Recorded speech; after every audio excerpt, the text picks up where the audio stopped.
Magandang gabi po mga katipon sa Pilipinas. Ito po ang ating katipunan. Muling sumasa inyo mga tagapakinig upang magbigay ng mahalagang impormasyon, magbigay liwanag at higit sa lahat makinig sa inyong mga daing at kuro-kuro hinggil sa mga problemang patuloy na nagpapahirap sa ating kalagayan at kabuhayan. Sa susunod na 2 oras, sisikapin po namin ipaliwanag ang iba-ibang bahagi ng ating ekonomiya at ang mga mabibigat na local and international issues na may malaking epekto sa ating buhay at kinabukasan.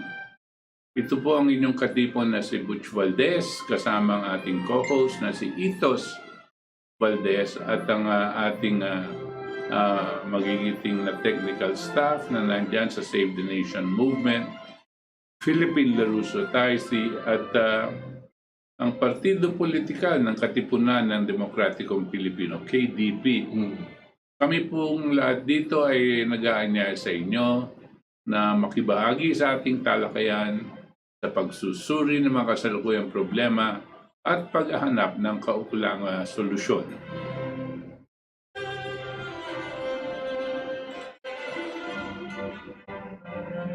Okay, kahapon po ay May 1. May 1 is an international day which celebrates a major sector of all of human society, which is the labor sector. Napaka-importante po ito. At bago po natin bitiwan at when we go to other stories later on, I wanted to dwell a few minutes about the importance of this. Medyo nakakalungkot lang po na nabalitaan namin na kahapon ang karaingan na lumalabas dito sa ating mga nagrarally noong May 1 dito sa Quezon City Circle ay ang paghingi ng karagdagan ayuda ng mga manggagawa sa ating pamahalaan dahil po, siyempre, mahirap ang buhay ngayon at nakikita na po natin ang kahirapan. Pero nakatutok po sila dito sa ayuda. Well, hindi po sila nakatutok dito sa trabaho kasi ang sinabi sa amin, hindi daw nila pwedeng ihingin ang jobs, more jobs at trabaho dahil may COVID nga at napipilitan mag-lockdown daw ang pamahalaan kaya naiintindihan nila na hindi pwedeng pumasok dito sa jobs kaya ang hihingin nila ngayon ayuda. Well, nakakalungkot lang po dahil ang pagtingin natin dito sa sitwasyon na ito, napaka-importanting araw na May 1. It's Labor Day for all over the world. Right. Ganito ang ating pinupuntirya. Dapat po siguro iangat natin ang pag-uusap dito. Bagamat mayroon tayong mga problemang ganito, dapat po siguro iangat natin ang tingin natin dito sa labor as a concept. Kadalasan po ang mga analyst, mga eksperto kuno, dalunhasa, mga economists, ang sinasabi nila, manggagawa, labor, tapos ang kapitalista papasok, tapos maghahanap ng labor, ganyan talaga. At kung walang kapitalista, walang magiging trabaho, kaya importante itong... Alam niyo po, hindi ko itutulak masyado, pero dahil ito'y nanggagaling po sa simbahang Katoliko, nagkaroon po ng isang encyclical. Ang encyclical po ay isang official na position ng simbahan Katoliko tungkol dito sa labor. Ang title nito in Latin is Laborem Exercens. No? Exercise. Ano ba yung English? Through work. Through work. Noong panahon po ni Saint John Paul II nung linabas ito. Hindi ko na ilalabas lahat, pero ang importance natin makikita dito, kung babasahin nyo, at ako'y, maski na hindi kayo Katoliko, no, i-check nyo lang at basahin nyo ang pananaw, sa akin pong ang tamang pananaw tungkol dyan sa labor. Unang-una, ang prinsipyo na ang tao ay may ang tawag dito, hindi lang kakayanan, may role, may ginagampanan. Unang-una ito, may ginagampanan ang tao dito sa God's creation. Lahat ng ginawa niya. Now, ang tao may ginagampanan na role. He participates in God's creation. Naintindihan niyo po? For example, pag sasabihin natin ng bahay galing sa Diyos, pero ang participation po ng man is to put and build that house. No? At yun po ang... pero lahat yan, tinatawag natin as God's creation. Kasi po yung man, ginagamit yung kanyang binigay na o taglay na kakayanan of creativity and skills, knowledge of science, no? And physical labor. At gagamitin niya para gumawa ng bahay o gumawa ng kotse o gumawa ng kung ano-ano ang bagay. That is what we call the totality of God's creation. In other words, we are participating in God's creation. Kung hindi tayo nagpa-participate, wala tayong kotse. Kasi hindi natin gagawin. Pero yung panggawa ng kotse, binigay sa atin ang kakayanan para makagawa ng kotse. That's what we mean by joining up with God, participating with God in making that car. God can, of course, snap His fingers and merong kotse. Pero tayo, ang role natin talaga gumawa nun using the mind, the creativity that is given to us, no, to do that. So we participate in this creation. Okay, that portion's clear. Kung ang sinasabi, kung ang role at ginagampanan ng tao ay magkaroon ng mag-participate in God's creation, gusto sabihin, ito yung labor, no? Ibig sabihin,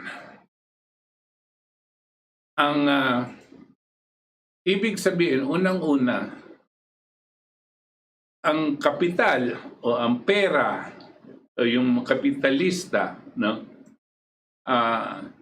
ay hindi mas importante sa labor. Kasi yung labor ang may tunay na ginagampanan na role in God's creation. Pero yung kapitalista wala pong role. Kung talagang magkakaroon silang role, parang nandito lang sila katabi ng labor. No? At yung kapitalista, pwedeng nandyan o pwedeng wala. Pero ang hindi pwedeng mawala ay ang gobyerno. Ito, ang sinasabi ko sa inyo, ito po'y isang summary lang kung paano tinitignan ang role ng labor. Ang importanteng nandyan ay ang gobyerno. ang gobyerno ay meron ding ginagampanan na role dito sa laborem exercens through labor. The government is duty-bound to create the conditions so that labor and the people can participate in God's creation. Isipin natin mabuti yan. I don't mean to be lecturing on something religious because this is not a religious thing. This is a concept of how important labor is, no? In the scheme of things that has been created by God, no? Ang importante, ang gobyerno, pag hindi gumawa ng paraan para magkaroon ng trabaho ang tao, yung gobyernong yon ay labag. Lumalabag sa batas o paningin ng Diyos. Kasi ang role ng government, isa yon, is to create the conditions so man participates in God's creation. Pag wala kang ginawa para magkaroon ng trabaho ang tao, malaking kasalanan ginagawa mo. Ang kung man magkakaroon ka ng pamamaraan, gagamitin mo ang resources ng gobyerno para gumawa ng patakarampang ekonomiya para may trabaho ang tao.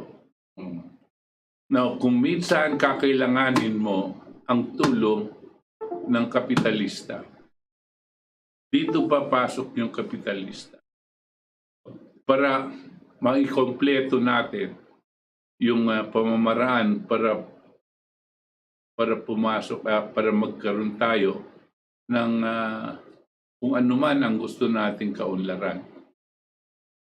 I hope I am clear on this, no? Because this is a very important principle. Minsan, ang mga tao, ang iniisip nila, kapitalista muna. Pagkatapos, maghahanap sila ng trabahador para aandar yung ekonomiya. Yung mga ibang ekonomista natin, na ngayon nandyan sa ating pamahalaan, ganyan po ang tingin nila. Sa akin po, malaking kamalian yan.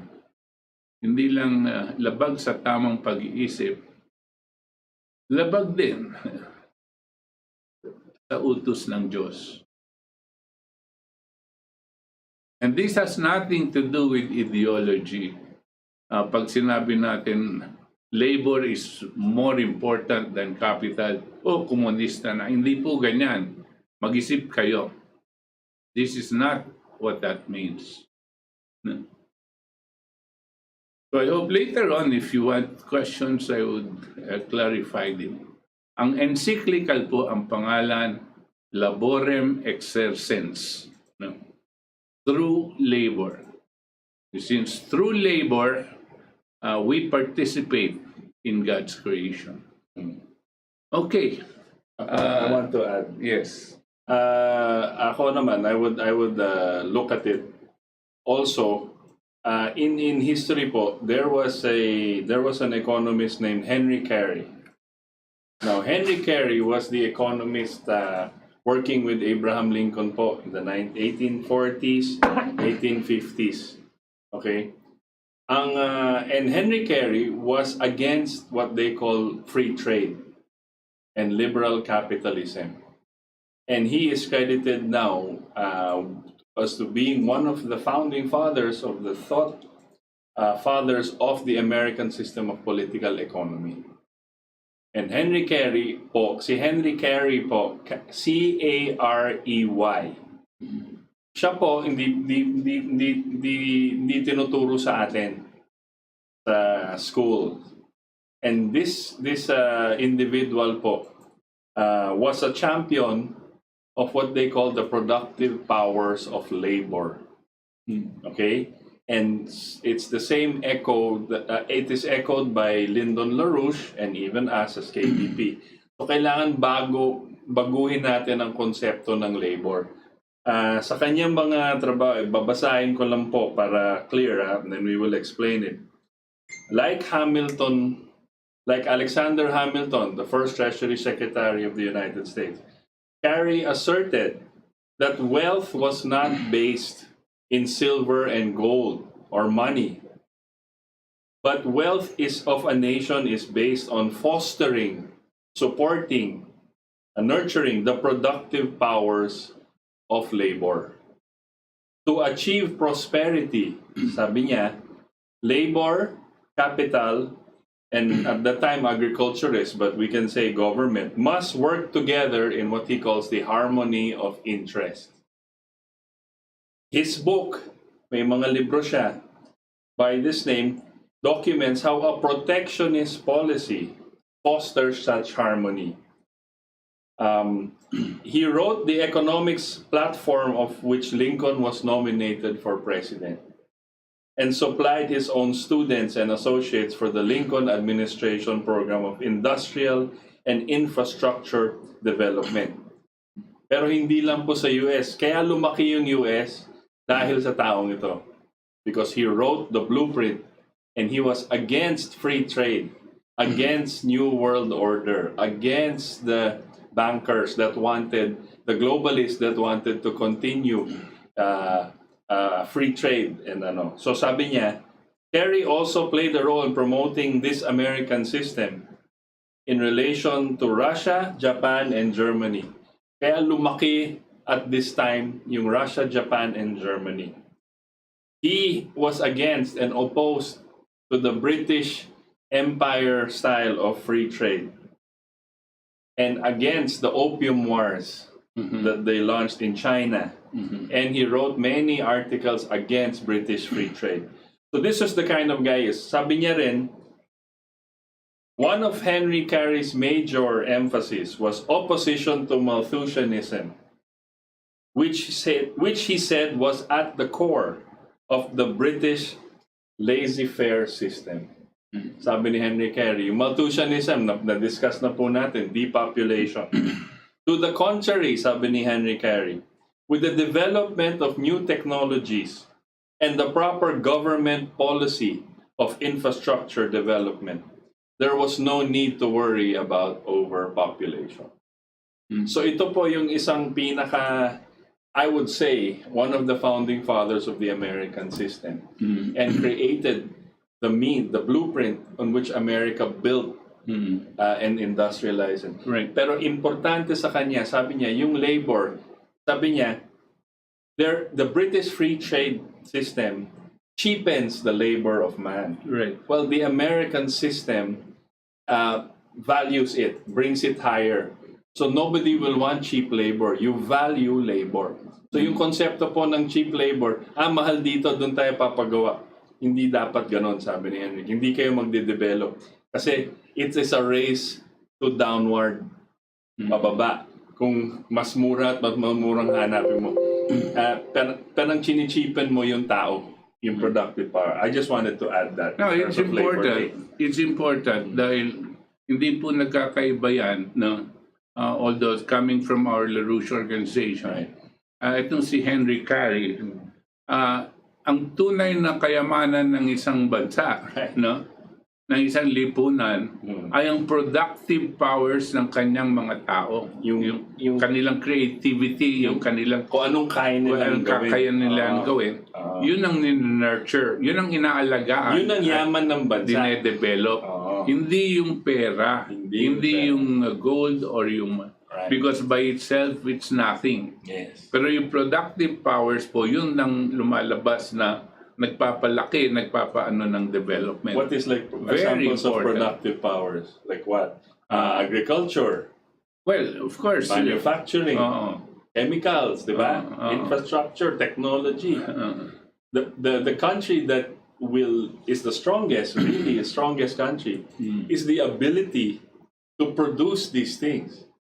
to produce, to increase their agriculture. Oh, magano tayo, increase our production of chicken or rice 10 times next year, di ba? Yeah, tsaka The meron power silang, to produce. they can do that Yeah. because you've got the skills, And the the technology. creative yes. powers to do that. Oo. And this is where we must see labor Yes. and how more important it is to so-called capitalists. The way the British want to define what capitalism is. Yes. No? Tsaka yung mga komunista, for example, they define labor as manggagawa lang, di hamak na manggagawa lang kayo. Tsaka it is in contrast Yes. with capitalism. Right. And yan ang palaging ginagawa ng mga komunista. Ito, mayaman, mahirap. ganon. Hindi po ganyan eh. Hindi No? dapat ganyan. Pero ang importante dyan yung gobyerno. Yeah. Yung gobyerno has to create the conditions. At ito yung parameters. At ang concept ng gobyerno, palagi yung tao. No? The value of the human being to get into development and productive powers. No? And then the use of capital and government resources to see to it that the people have the jobs and the work to do it. Pag gumawa ka ng patakaran pang ekonomiya na hindi nagbibigay ng trabaho sa tao, dapat palitan ka. Correct. Dapat palitan ka because you are going against the basic principles of how we should all be developing. General welfare. So the people and the human being in a society is always primordial. Is the most important. Kung gagawa ka ng economic program, ang dapat unang-unang makikinabang ay ang mamamayan. Hindi itong mga oligarko, hindi itong mga nasa gobyerno, no? Hindi yan ang dapat nakikinabang. Ang unang-unang nakikinabang. Yan ang direksyon dapat ng ating ekonomiya. Itong mga ibang mga ngayon na sa atin, kasi ginagawa nilang free market. Sige, free market na lang, tapos let the weak ones fall by the wayside. Matira matibay. Matira matibay, hindi po ganyan. No? Yan ang kasamaan talaga, ang kalaban po ng tunay na tamang patakaran ng ekonomiya. As a republic. If we call ourselves the Republic of the Philippines, that's what we will value. Because a republic, every time we talk about nationalism or patriotism, ano bang punot dulo niyan? Na ang tao ay sovereign, is a sovereign being that should be allowed to decide its own. Now, as a collective, lahat tayo, under the state, under government, if we call ourselves a republic, then it is our power, the people's power to decide, dito tayo pupuntang pang-ekonomiya. We should develop technologies and infrastructure to benefit the people, not for money. The reason we wanted to talk about this segment because of yesterday's May 1, to be the Labor Day. Labor Day here and Labor Day internationally, and the importance and value of labor. That's why we must celebrate it together with everybody. Hindi porque hindi ka laborer, hindi ka kasali dyan. Hindi po. Itong nangyayari ngayon. Dapat ang Labor Day must be participated on by everybody, including government. In the right context. In the right context. That's why, no? If we put it in the right context, then it is a day really of celebration. Not of creating a division between government, capitalists, and labor. Hindi po ganyan. If we must look at it from that context, then you will see and you will be able to understand many of the things that we will be taking up here on economic programs. No? Okay, that is May 1. Another thing that had happened to May 1, no, and May 1, and it's a personal. And kami ni Itos, we want to do it because we're proud. Yes. We're proud of this particular person. Yesterday was the death anniversary of a national hero. His name is Jose Abad Santos. No? And he happens to be my great grandfather. Antonio Abad Santos Valdes. Now, although my direct great grandfather was Pedro.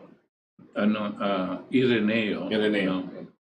The head of the family at the time was Pedro Abad Santos. And he had 10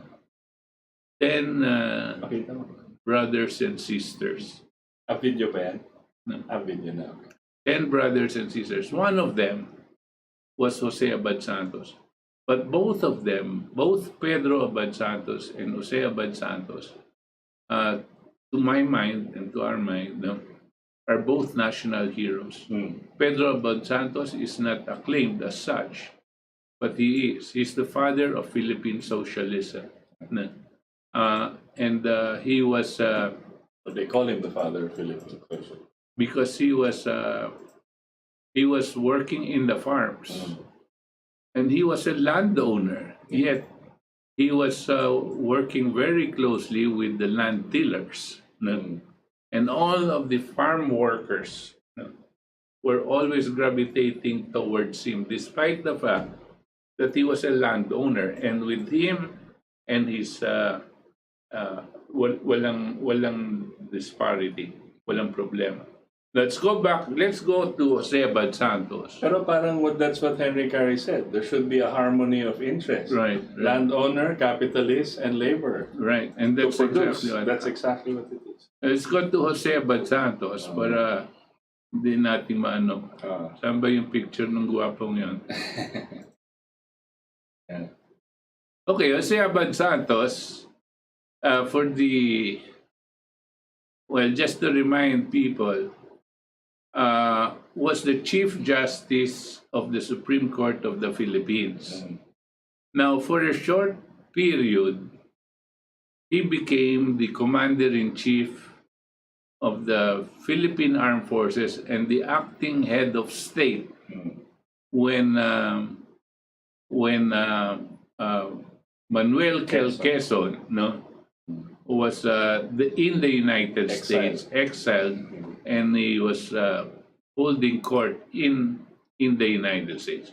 So here in the Philippines, Jose Abad Santos was being the Chief Justice and also being, I suppose, appointed and assigned by Quezon to be the acting head of state and the Commander-in-Chief of the Armed Forces of the Philippines during the Japanese occupation.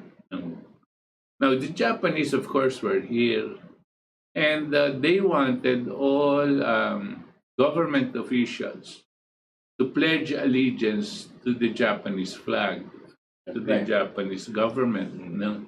And there were people that pledged allegiance to them. Even Laurel pledged allegiance to them. Aquino, Benigno Aquino Sr. Benigno, the father of Ninoy.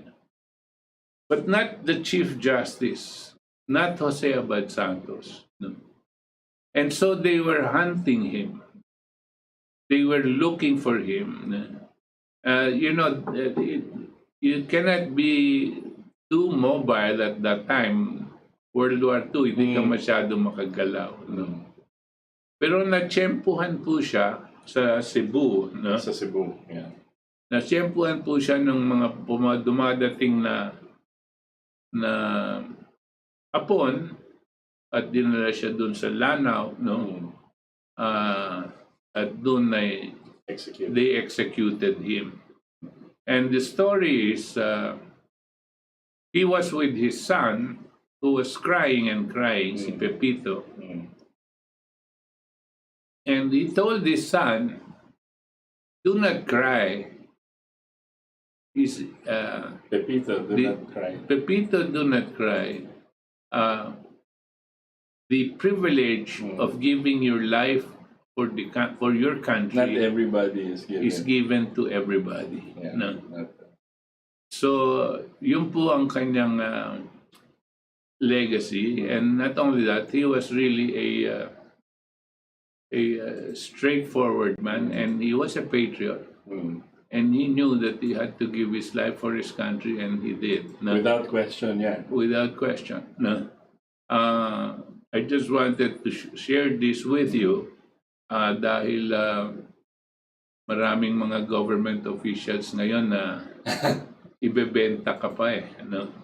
At tulad noon, panahon na yon, yung si Benigno Aquino, yung tatay ni Ninoy Aquino, siya po ang tinaguriang makapili, no? Head ng makapili. Ano po yung makapili? Siya po yung nagtuturo sa mga Hapon kung sino yung mga guerrilla, yung mga lumalaban sa resistance movement laban sa Hapon. At nung dumating na yung mga Amerikano at natatalo na yung mga Hapon, bago ma-overrun ng Amerikano ang Philippines, napaalis yung Hapon, si Benigno Aquino Sr. ay sumama sa Japan. Escapo. He escaped to Japan. And that is where the Americans caught him and brought him back to the Philippines to face charges of treason. Nung naghihintay siya para sa kanyang sa korte, yung kanilang trial, while he was waiting for his trial for treason, he had a heart attack at namatay po yung Jose. Meron pong mga ganyan na tao at meron din pong katulad ni Jose Abad Santos. At hindi lang po si Jose Abad Santos ang gusto kong ikwento ngayon, since nandito na tayo sa mga Abad Santos. No? May video. Saan? May video tayo? Jose Abad Santos. Sige. Panoorin mo natin yung video. Ito po yung video. Siyempre kasama ni Jose Abad Santos sa video ito. Two more people, General Vicente Lim and another woman. Ito po yung tatlong nakalagay sa 1,000 peso bill. Tatlo sila. So ito yung video about them. Nasa pera natin. Yung 1,000 peso bill natin. Sige.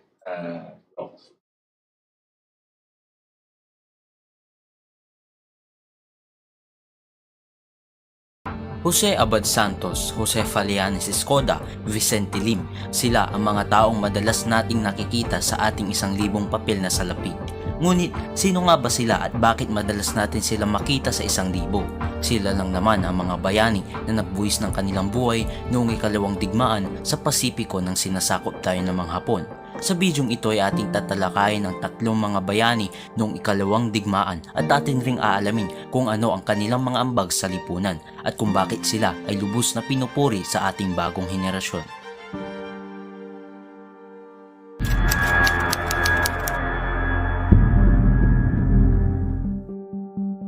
Si Jose Abad Santos ay ika-50 maestrado ng Korte Suprema ng Pilipinas. Siya ay sandaling nagsilbi bilang acting president ng Commonwealth of the Philippines at acting commander-in-chief ng Armed Forces of the Philippines noong ikalawang digmaang pandaigdig.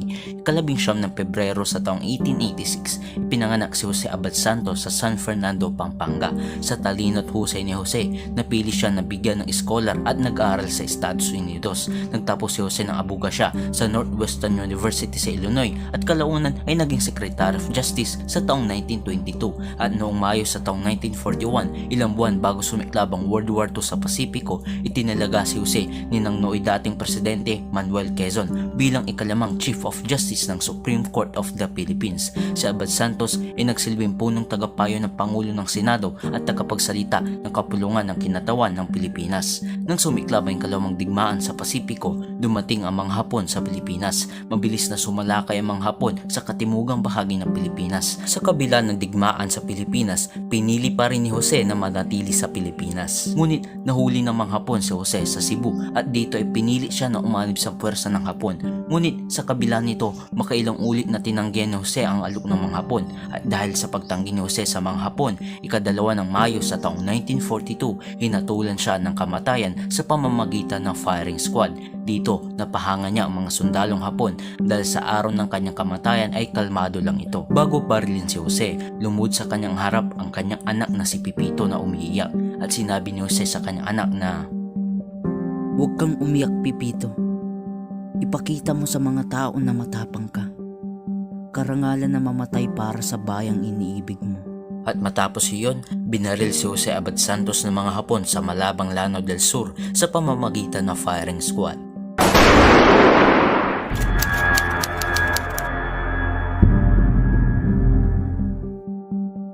Si Josefa Madam Balianes Escoda ay isang kilalang pinuno ng sibiko at isang manggagawang panlipunan. Kilala siya bilang ang nagtatag ng Girl Scout of the Philippines. Ika-20 ng Setyembre sa taong 1898, ipinanganak si Josefa Balianes Escoda sa bayan ng Dingaras, Ilocos Norte. Nag-aaral siya sa isang paaralan sa Maynila upang makuha ang kanyang degree bilang guro at nagtapos na may parangal noong 1919. Habang nagtatrabaho bilang guro, nakakuha siya ng sertipiko mula sa Universidad ng Pilipinas noong 1922. Matapos makuha ang sertipiko ng kanyang guro, siya ay naging isang social worker para sa Philippine chapter ng American Red Cross. Binigyan siya ng scholarship sa Estados Unidos kung saan nakakuha siya ng isang masteral degree sa sociology mula sa Columbia University noong 1925. Muli siyang bumalik sa Pilipinas noong 1940. Matapos sumailalim sa pinatinding pagsasanay sa Girl Scouting sa Estados Unidos, nagsimula siyang sanayin ang mga kababaihang Pilipino upang maging isang ganap na Girl Scout. Noong ika-26 ng Mayo sa taong 1940, nilagdaan ng dating Pangulong Manuel L. Quezon ang charter ng Girl Scout of the Philippines. Si Josefa Balianes Escoda ang naging unang Pangulo ng Women's Club Office. Nang sumiklab ay kalawang digmaang pandaigdig sa Pasipiko, 8 oras matapos atakihin ng mga Hapon ng Pearl Harbor sa Hawaii, sinalakay rin ang mga pwersang Hapon ng Pilipinas. Pagsapit ng taong 1944, pinagting ng mag-asawa na sina Josefa at Antonio Escoda ang kanilang mga aktibidad upang tumulong sa panahon ng digmaan sa pamamagitan ng pagpuslit at sekretong pagbigay ng mga salapi, gamot, pagkain at damit sa mga Amerikano-Pilipino na bilanggo ng giyera na sumama sa Bataan Death March at sa mga bilanggo ng mga Hapones sa concentration camp, partikular sa Kapas at Cabanatuan. Nang mabulgar ang aktibidad na ginagawa ng mag-asawa, dinakip sila ng mga pulis na Hapones na tinatawag na Kempatay. Si Antonio Escoda ay unang naaresto noong Hunyo sa taong 1944 at si Josefa Balianes Escoda ay naaresto din makalipas ang 2 buwan noong Agosto ng 27 sa taong 1944 at nabilanggo sila sa Fort Santiago. Ang asawa ni Josefa na si Antonio ay tinorture at kalaunan ay binitan noong Nobyembre sa taong 1944. Huling nakitang buhay si Josefa Balianes noong ika-6 ng Enero sa taong 1945 nang siya ay papasakay sa truck kasama pa ang mga ibang bihag na matindi rin ang mga kasalanan sa mga Hapon at matapos nito wala nang balita ukol sa kanya. Ayon sa pagsisiyasat ng mga historiador, pinaniniwalaan na pinugutan siya ng ulo ng mga Hapones sa Manila Chinese Cemetery o depende kung sino ang paniniwalaan mo sa La Loma Cemetery at ang kanyang mga katawan ay hindi na muling nakakila pa. Kapatid, bago tayo magpatuloy sa ating video, kung nagugustuhan mo ang ating istorya, lalo na naabot mo na ang gitnang bahagi ng video, baka pwede akong makahingi sa iyo ng subscribe at malaking tulong na rin sa akin to. Maraming salamat po. On to the video.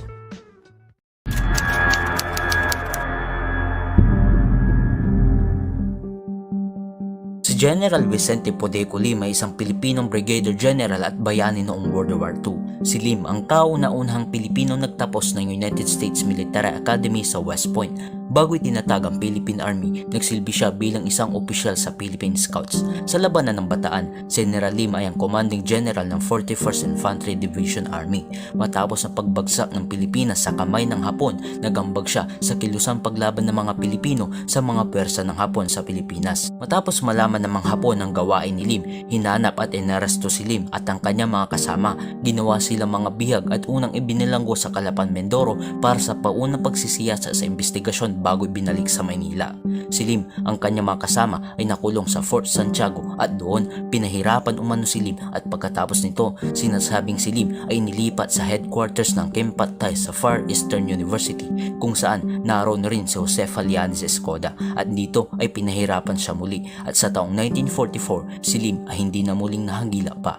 Ngunit ayon kay Richard Sakakida, isang American intelligence agent na nakita niya mismo kung paano pinatay si Vicente Lim ng mga Hapon, ayon sa kanyang salaysay, desperas ng bagong taon sa taong 1944, si General Lim kasama si Jose Falianes Escoda at halos 50 mga gerilya ay dinala sa Manila Chinese Cemetery kung saan nagkukay ang mga Hapon ng isang mahabang trensera at lahat sila ay pinaluhod sa harapan nito at pagkatapos ito ay isa-isa silang pinugutan ng ulo at ang kanilang mga katawan ay tinapon sa trensera at tinakpan. Ang katawan ni General Lim ay hindi na kailanman natagpuan pa.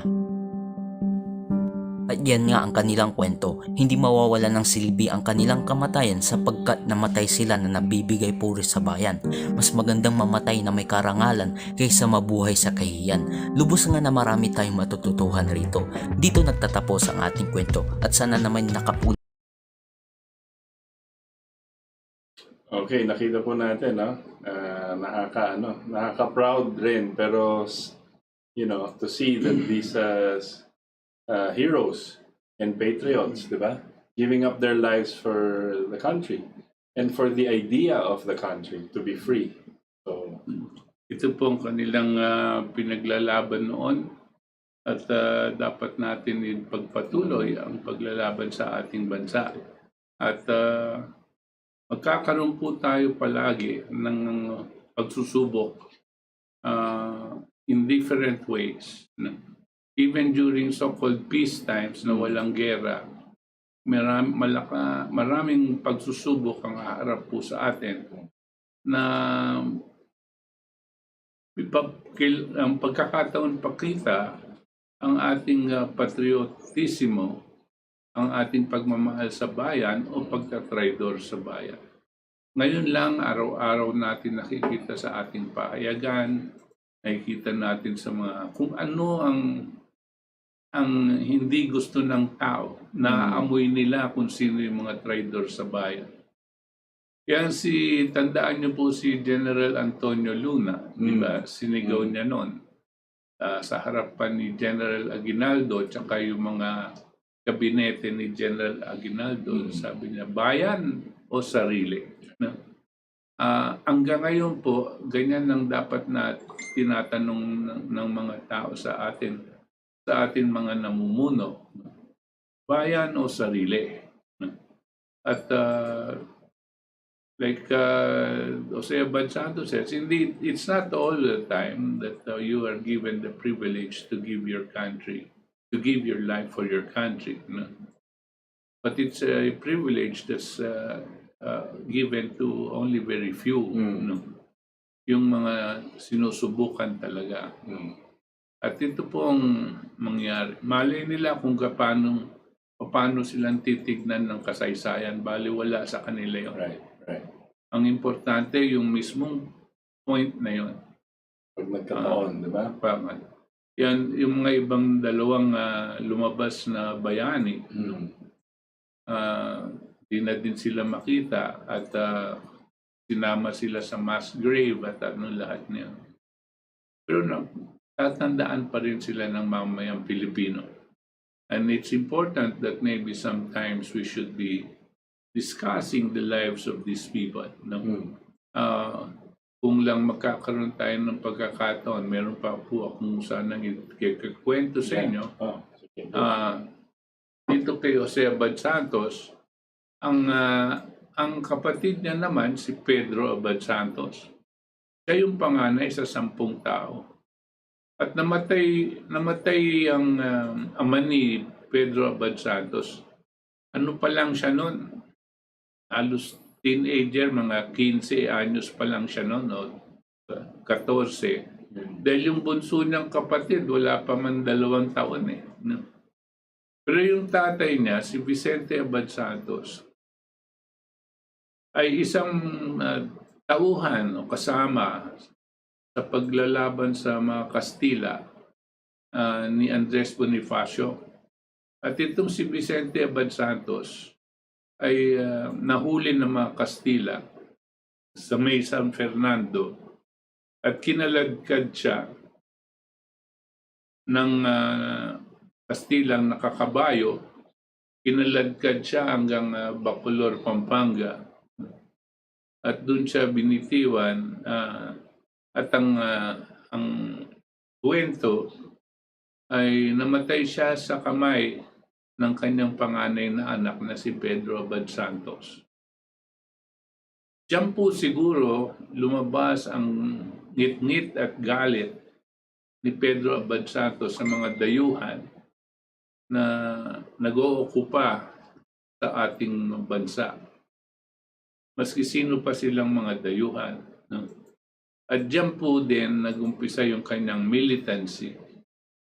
At dumating ang panahon, siya rin ay nakipaglaban at itinayo nila ni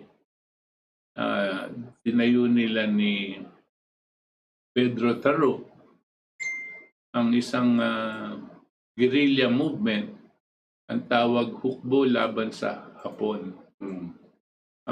Hukbalahap. Si Pedro Taruk naman, Pedro Abad Santos. hindi, si Taruk. Pedro Luis Taruk naman ay siya po ay parang pinaka-protege ni Pedro Abad Santos. Siya yung parang hinumog na maging leader. At ang nagkikwento po sa akin ng lahat na ito ay walang iba kundi si Luis Taruk bago siya yumaon. No? Nagkaroon kami ng pagkakataon to meet and to discuss. Ito po ang picture ni Pedro Abad Santos, yung panganay ng kapatid ni Jose Abad Santos. No? At lahat po sila, yan, si Pedro Abad Santos, yung tatay niya, si Vicente, at yung kapatid niya, si Jose, ay lahat lumaban sa dayuhan. Laban sa dayuhan para sa ating inang bayan. Yan lang po ang gusto kong idagdag. Okay, so going from World War II po, again, we wanted to celebrate, and commemorate Labor Day and how labor should be regarded differently from what we know or what we're taught in schools and what's told to us how to regard labor and capital and economy as a whole and the nation as a whole, and what part of labor is part of that. After the war, we wanted to discuss also a bit. Last week po, nag-discuss po kami na yung difference ng National Bank at Central Banking at yung history po ng isang salapi and how it's used to control the world and what is they're trying to do to establish again the whole one world government using one kind of monetary system and one world currency para hindi na umira. Now, after World War II po, malala po natin na mention ni Chairman last week about, he touched on this aspect. After World War II po, si Franklin Roosevelt, presidente ng US, established a new world monetary system whose main purpose was to help nations rebuild from war and also help them establish their own economic policies, each nation on earth. And this system was called the Bretton Woods system. Well, isipin niyo po na ang gerang malawakan, the World War II, involved so many countries and the world was devastated right after it. And no economy was functioning. No economy was functioning except one economy. and that is the United States of America. And they won the war. Why? Because binuhay ni Franklin Roosevelt yung kanyang ekonomiya previous to that. Right. Starting in 1933, binuhay niya, pinadevelop niya, at gumagawa na sila ng mga armas within 8 years and exporting the arms and planes and to help out other countries. Again, the productive power of labor. Productive power. No? Of labor. The ability. At the same time, si Hitler na tinutulungan ng mga British tsaka ng mga bangko, yung Nazi party niya, na gumagawa din siya ng sistema, nag-i-invade ng mga iba-ibang bansa. So ito yung Amerika, lumalaki. Tapos ito yung si Hitler, nag-i-invade ng mga iba-ibang mga bansa. Tapos pati na yung mga gustong kumampi kay Hitler, tinatraidor niya katulad ng British, no? Tinatraidor niya. Tsaka at yung tatandaan, yung kung makikita nyo dati, ang meron silang Treaty of Non-Aggression. Yung British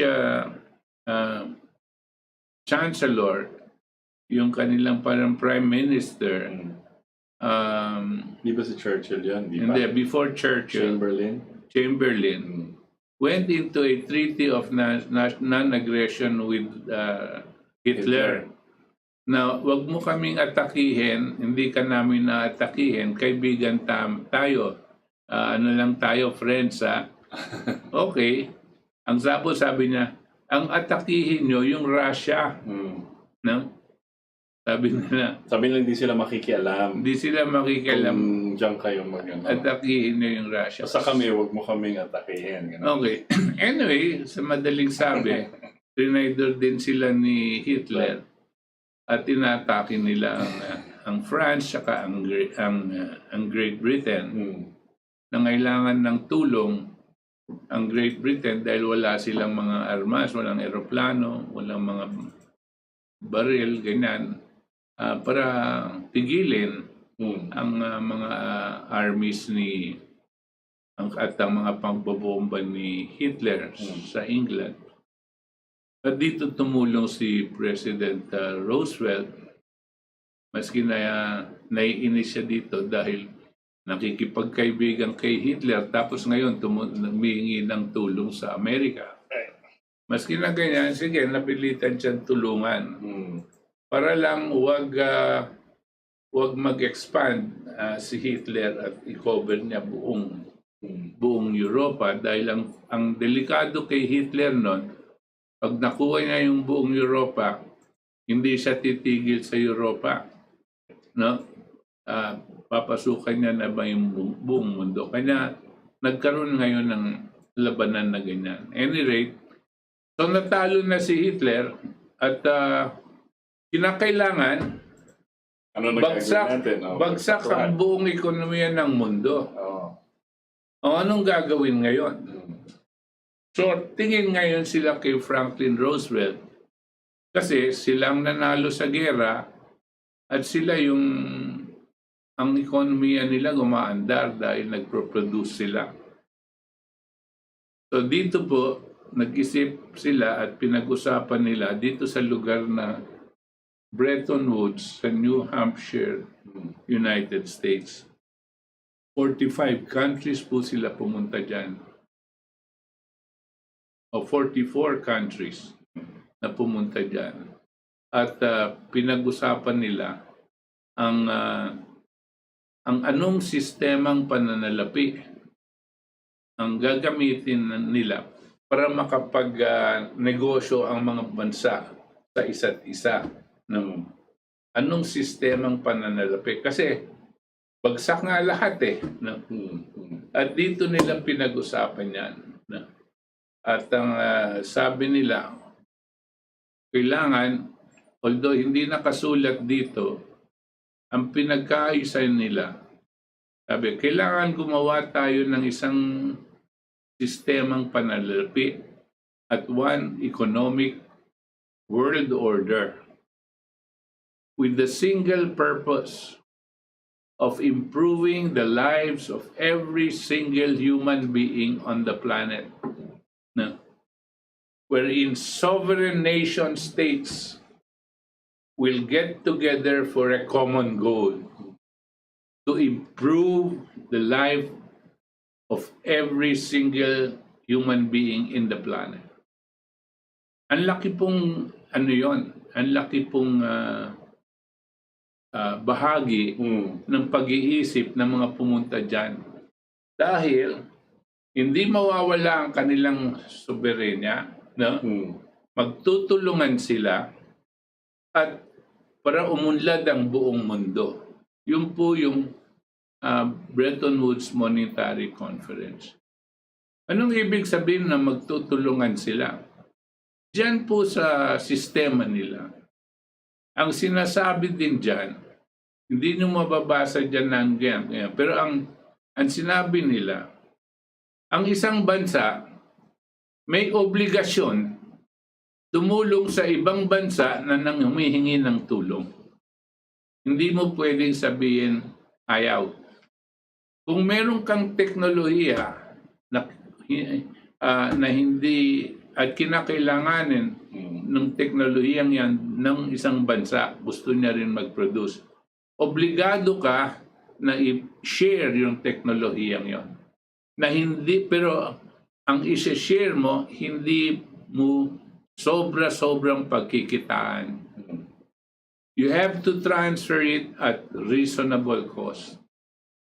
Napakaganda po di ba? Gusto sabihin ng kaalaman, ang scientific knowledge is not the property of any one country. It must be shared to humanity. Tingnan niyo po, kakaiba yan dito sa nangyayari ngayon. Right. Meron tayong mga intellectual property rights. Pag meron kang kaalam ng paano mong papadamihin ang mais, na bawal ngayon kopyahin ng mga ibang bansa. Mais, pagkain. Pero bakit po ginawa? Sinira nila itong Bretton Woods Conference.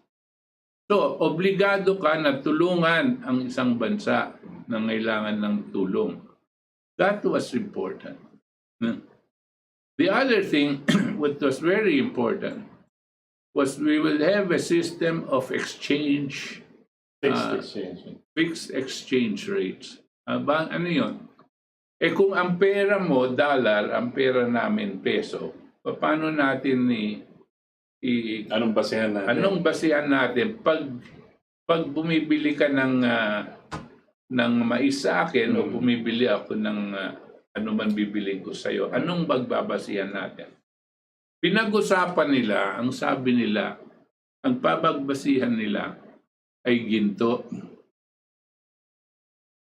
Bagamat hindi lahat ng bansa ay may ginto noon, meron silang ginawang sistema na kung wala kang ginto, ang pag-uumpisahan mo ay SDRs, Special Deposit Receipts, which means para kang umuutang. No? Pero kung meron kang ginto, anong mangyayari? Yung ginto mo nandyan at ang i-imprenta mong pera ay base lang dun sa ginto na nandyan sa bolts mo. Hindi ka pwedeng mag-imprenta ng mas maraming pera. Paano mas marami? For example, kung ang Amerika merong gold, 1 ton of gold, tapos ang Pilipinas may 1 ton of gold din. At ang exchange natin, pinag-usapan is 1:1. No? Gusto sabihin, yung 1 ton of gold na yon, ang iikot na pera doon ay base sa halaga ng gold na nandun. Anong base? Sino bang gagawa ng price ng gold? Ang nagsasabi ng price ng gold ay ang bansang Amerika na sinang-ayunan ng lahat ng 44 different countries. Bakit US ang nagsasabi kung ano yung price ng gold? Kasi sila yung ascendant country, sila yung nanalo sa gera. Sila yung meron. Kaya yung price na yon, ano lang yon, para magkaroon lang ng halaga ang gold. So arbitrarily, sinabi, 35 pesos per ounce yung gold na yon. Kung 35 pesos per ounce, kung isang tonelada, yung pera na iikot dun sa ekonomiya ay based on that. So that, let us say, kunwari, ang iikot sa ekonomiya nun ay $1 billion. Dito naman sa Pilipinas, meron din tayong 1 ton of gold at 35 ounces. Ang relationship natin, 1:1. Meron din tayong 1 billion pesos na umiikot dito sa ekonomiya natin na ang basihan yung gold. Ibig sabihin, yung peso ko at yung gold, yung dollar niya ay may parehong halaga dahil merong sa bolts natin na tigi isang toneladang gold. So meron basehan. Yung mga iba naman ang amount of gold nila. Yung iba. Na ngayon, bakit 1:1? Depende yon kung anong papag-usapan. Sa Pilipinas, hindi po tayo nag-umpisa sa 1:1. Ang pinag-umpisahan natin nun, 2 pesos to $1. Bakit 2 pesos mas mababang halaga? Hindi po. Ano lang sa atin, yung gusto lang natin mas yun ang relationship, $2 2 pesos to $1. Pero pareho lang ang umiikot na pera. For example, dito $1 billion ang umiikot. Yung $1 billion na is equivalent to 2 billion pesos na umiikot. So 2 billion pesos, $1 billion. Ganyan po. Anong halaga doon? Pareho lang, $1 to 2 pesos, parehong halaga. What else did this have? This had the convertibility feature. Dati, kung meron ka pera, pwede kang pumunta sa central bank at sabihin mo gusto mong ipalit yung pera mo sa ginto. Yung pera mong yon may equivalent amount of gold that you can get. Convertibility feature. So kung ganyan ang sistema, nagkaroon ka ng basehan para makakapag-trade kayo sa isa't isa. This was very important. And ang exchange rate ninyo ay fixed. Sabihin natin 2-1 dito. Tapos dito, ang exchange rate natin na 4-1 o kung ano man. Tapos yung isa doon, 5-1 or whatever it is. Meron silang exchange rate. Fixed yun. Bakit importanteng fixed?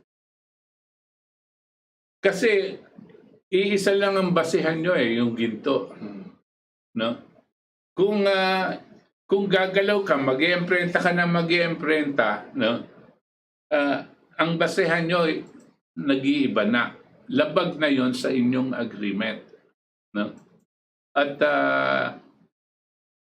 hindi yon ang sistemang pananalapi. Wala kang standard. So what did they do? Yung convertibility feature, dahil equivalent to gold na yon, anong nangyari? Dahil sa exchange, ang naiipon mo, dollars, nag-export ka, Ang naipon mo dollars. Ang importation mo maliit lang pero ang export mo malaki. So lumalaki yung dollars mo. Yung dollars mo, hindi mo na ginagawang ginto. Ang ginagawa nila was international reserve. Because parang gold reserve standard. Kasi yung dollar became also a standard. So kung maski wala ka ng gold, pero marami kang dollar, para na ring ginto yun. Yun ang sistema noon ng pananalapi. Ang importante doon, hindi nagpapalit ang exchange rate. Bakit importante? Yung pag nagpalit ang exchange rate, let's say 2 to 1 ngayon, tapos magiging 3 to 1 o 4 to 1 o ganyan-ganyan. Anong mangyayari? Yung mga tao, tataya na lang sa galaw ng exchange rate at hindi na sa physical economy, hindi na sa production, no? Isa pa, dahil fixed exchange rate 'yan, ang pahiraman, yung interest saka yung term ng loans, no?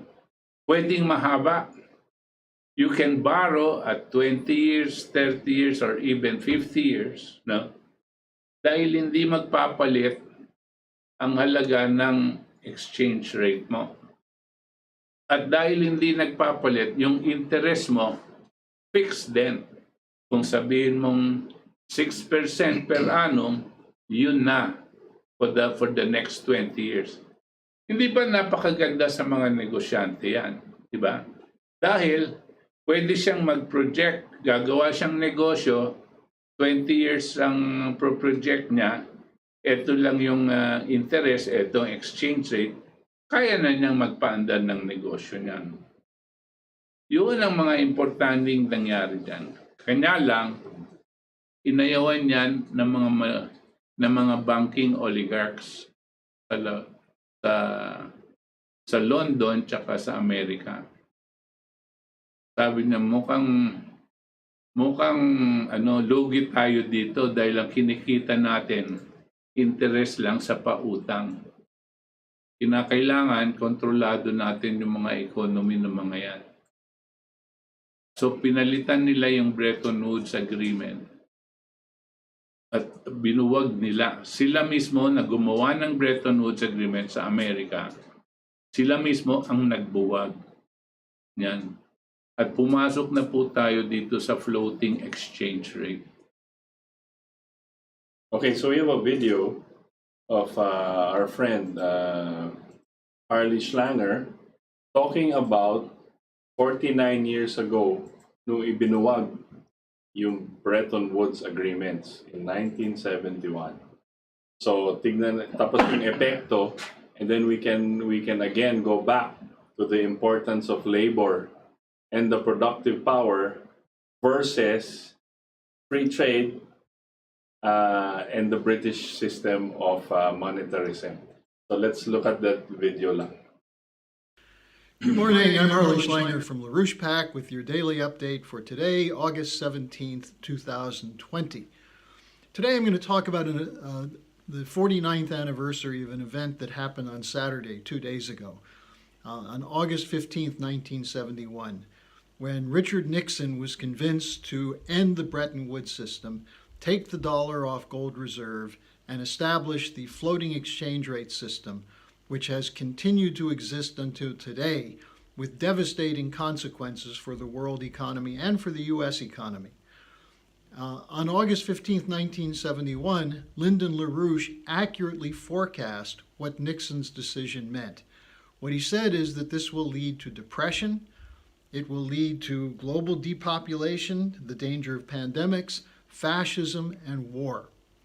And what LaRouche was identifying was that the original Bretton Woods system, even though it was never fully implemented, that is, Roosevelt's idea was not fully implemented because of the intervention of Churchill and John Maynard Keynes, nevertheless, it did provide a certain amount of stability, which allowed for the development not only of the U.S. economy, but to the war-torn economies of Europe, Germany, and Japan, all developed under the Bretton Woods system.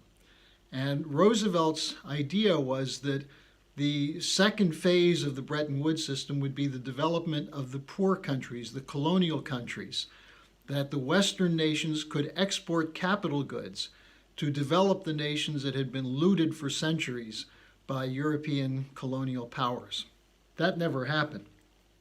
Now, what happened leading up to August 15, 1971, is you had a devaluation of the pound in 1967 and 1969. What this meant is that the value of the dollar was rising, especially in relation to almost all other currencies in Europe. So there was a flow of dollars, high-priced dollars, into Europe. And the Europeans then decided to dump them in return for gold, as this was a gold reserve system. This panicked the people around Nixon. In particular, it was used by people who were tied to the Federal Reserve and the private banks to break the Bretton Woods system. And Nixon had meetings leading up to August 15th. Central to these meetings were Arthur Burns, the former Federal Reserve Chairman, Paul Volcker, who was a Treasury Department official who was the future Federal Reserve Chairman, George Shultz, who was a Nixon advisor who later became the controller of George H.W. Bush. Also involved in some extent was Henry Kissinger. But the fall guy for this was John Connally, who was the Treasury Secretary. Now, I found out the real story in January 1988 when I interviewed John Connally while he was participating in an auction of his personal goods. He'd gone into bankruptcy. He was standing there watching all of his personal possessions be sold off to his friends who bid high prices, gave him the money, and then returned the goods. So it was a typical fraudulent operation. But I asked Connally, I said, you've been credited with the decision in 1971 to break the Bretton Woods system. Is that true? And he said, well, yes, I was the one who went to Nixon and told him we had to do it. And I said, well, do you realize that's why you're in bankruptcy today?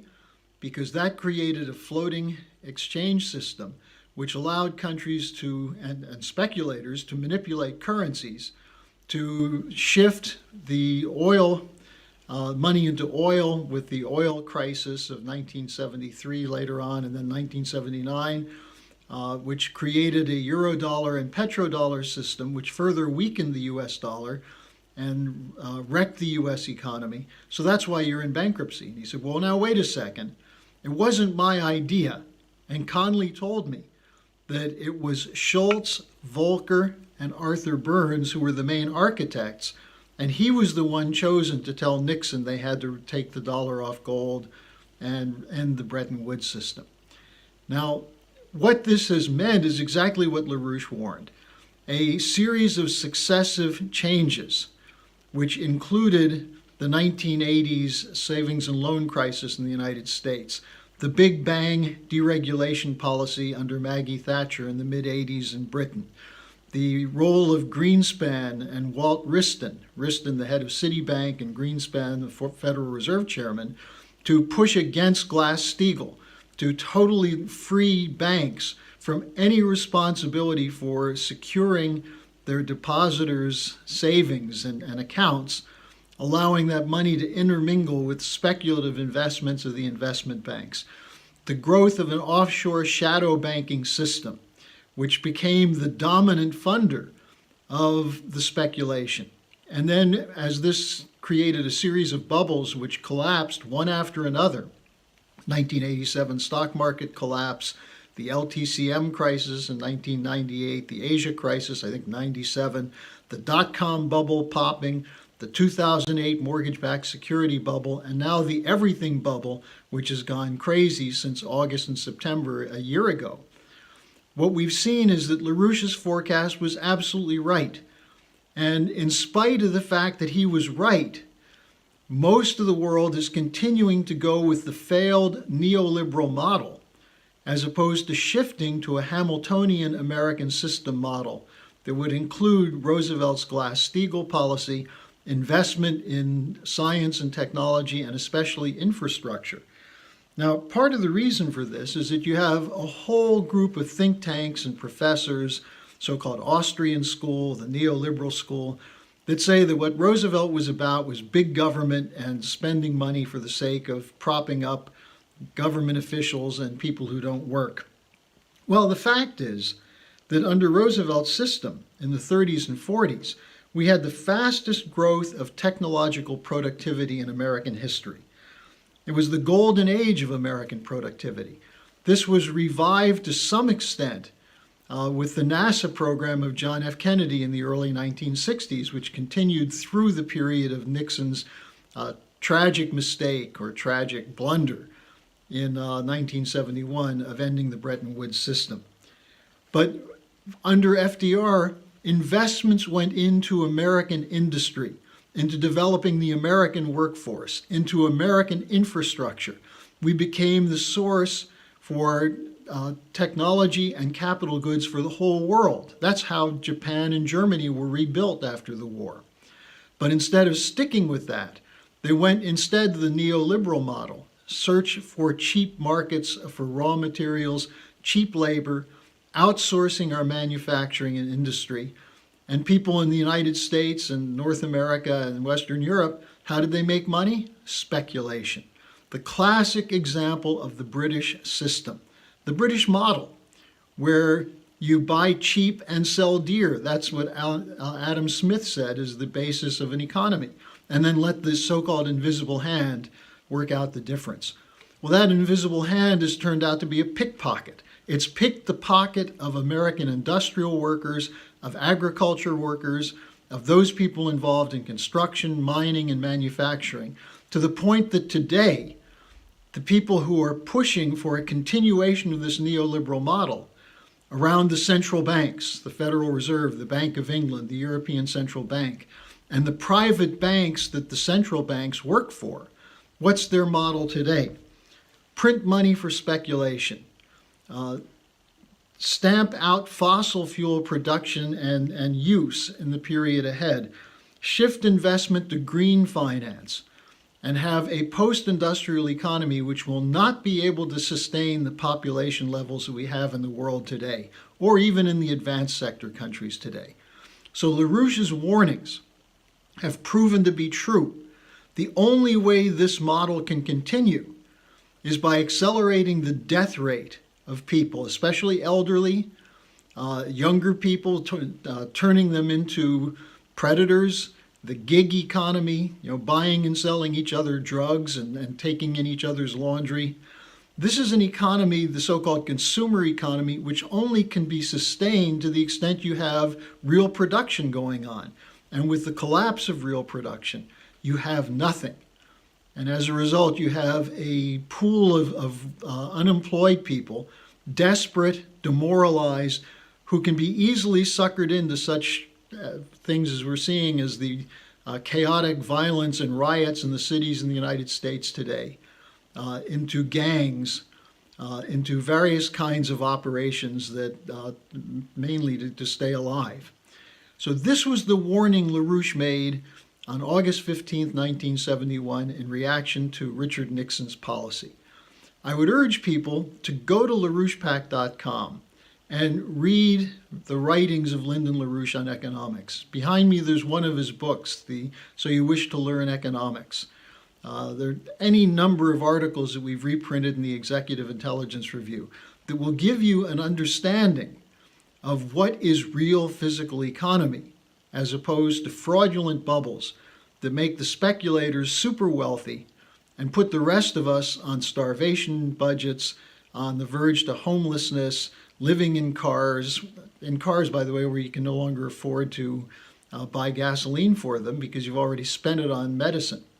So we have to reverse this. And the LaRouche policy today of having a great power summit to reorganize the economy, to put the speculators into organized bankruptcy, and to invest in the real physical economy, that's the solution. Now let me just call attention to one other proposal LaRouche made in September 1981, which he called his gold proposal. he said we need to go back to a gold reserve system, not a gold species system, but a system which has something of value behind the dollar.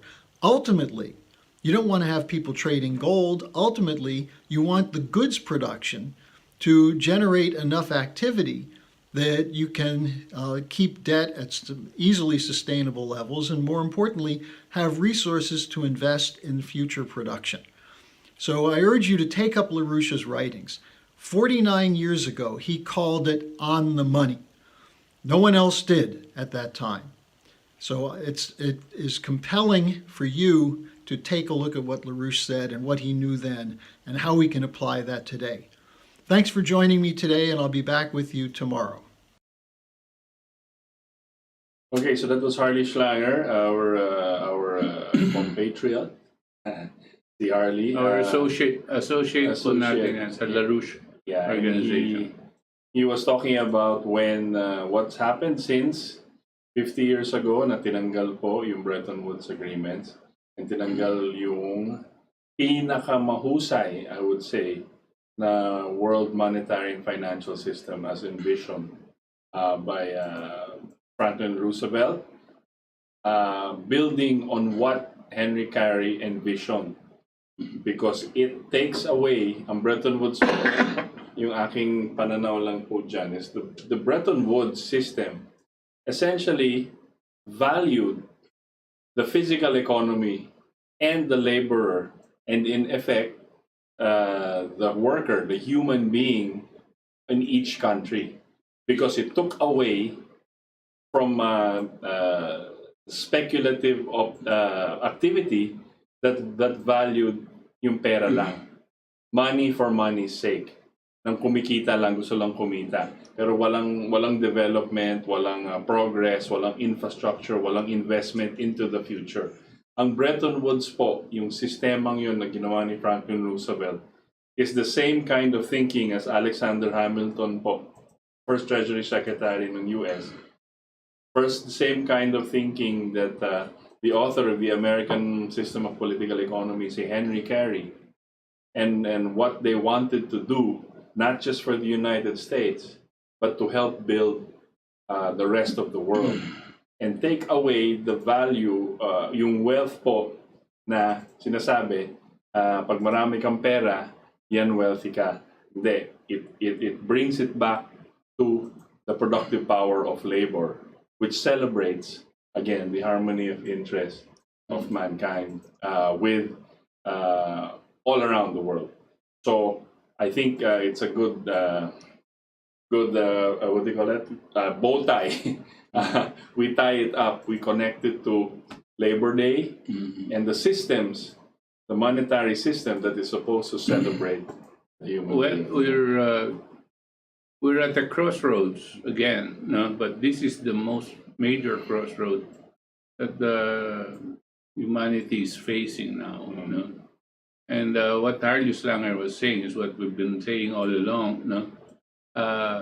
That we do have to have a change in the a new system, a monetary system, and economic order. Dalawa ngayon ang nagbabadyang economic order. Yung Great Reset. Yung Great Reset po ng mga financial oligarchy, at isa po, yung isa naman, itong sinasabi po ni Harley Schlanger, tsaka ang ating pong pinapaliwanag sa inyo kung anong sistema ang magaling. Tandaan niyo po yung concept of sovereignty. Yung Great Reset na tinutulak ng G20 na sa Davos, ang hindi nila dinediretso, pero yun ang talagang mensahe nila at hindi nila itatago. Ang mga bansa ay kinakailangan isurrender yung kanilang sovereignty sa isang institusyon na gagawin nila, no? Para yung institusyon na yon na magkakaroon ng hindi natin alam kung sino mamumuno dyan. Sila ang magdidikta sa buong mundo kung ano ang kanilang mga ekonomiya, kung ano ang gagawin sa kanilang mga ekonomiya.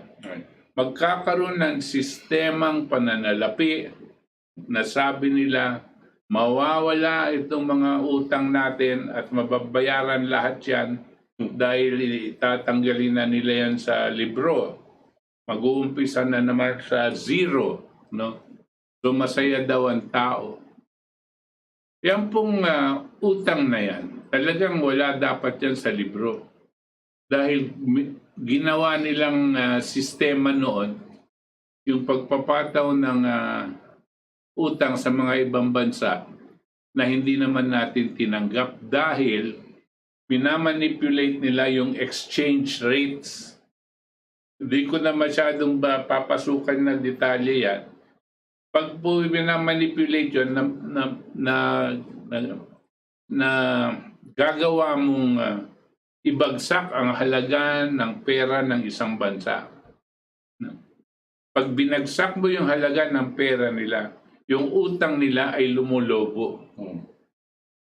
Tapos sasabihin mo sa kanila, ang laki-laki ng utang mo, ano ang pambayad mo dito?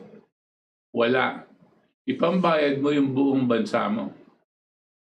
Ganyan po ang sistema nitong mga financial oligarchs na nagpaplano na ipataw sa buong mundo itong Great Reset at marami pang iba.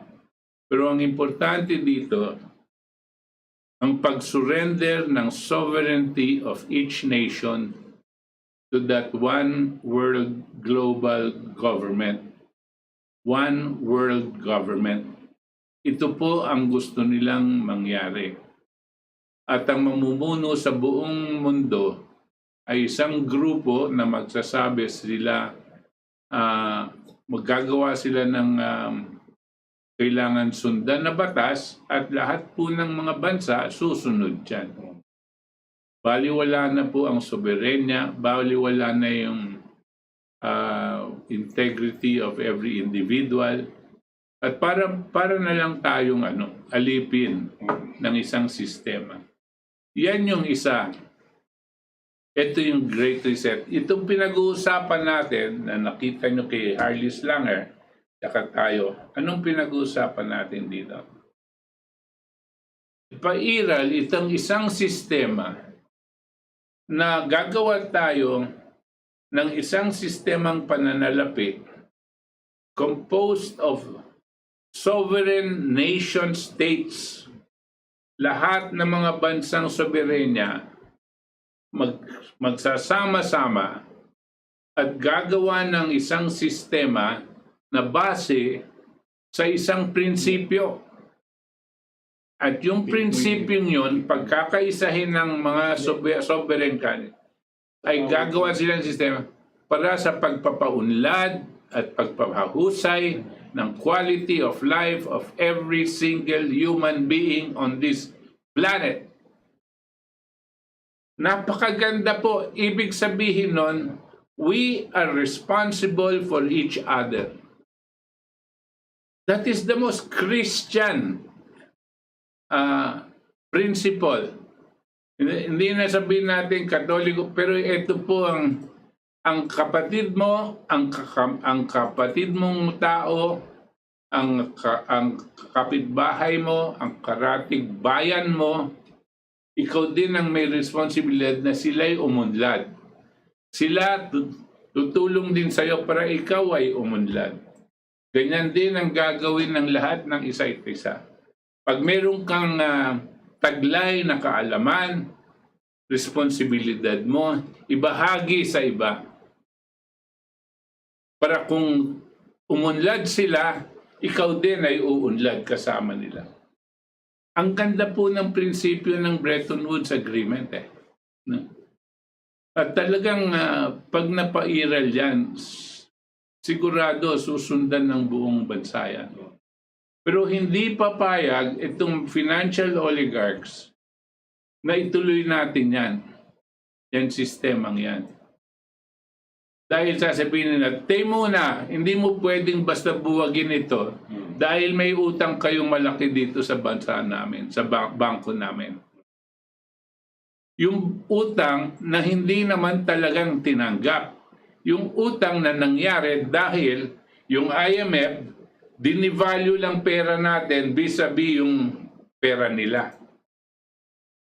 So hindi naman, nag-ano lang sila, nag-bankers arithmetic, tapos biglang lumaki na yung utang natin. Ganyan ang nangyari. Ito yung nangyaring sistema. Kaya dalawa itong sistemang nakaharap sa human society ngayon. Yung isa, yung Great Reset, na gustong itulak ngayon, isa ng pamamaraan na ginawa nila yung pagbabagsak sa bansang Amerika. Tapos itong isa na sinasabi natin na a system of sovereign nation states working together for the common aims of man, isa yon. Sino ang sumasang-ayon dito sa mga prinsipyong ganito? Alam niyo po kung sino? Na superpowers, Russia, China, India, pati Japan. No? Sumasang-ayon sila sa ganyang prinsipyo. Marahil meron pang mga ibang mga bansa sa South America dahil itong prinsipyong to ay hindi lalabag sa sovereignty of every nation state. Dahil itong prinsipyong to ay may pagnanais na magtulong-tulong lahat ng bansa para sa sangkatauhan. Sino bang hihindi dyan? Ito pong nasa Great Reset. Yan po ang kalaban.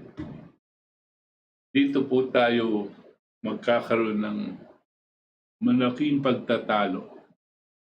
At nakikita nyo na po itong mga ginagawa nila at all over the world.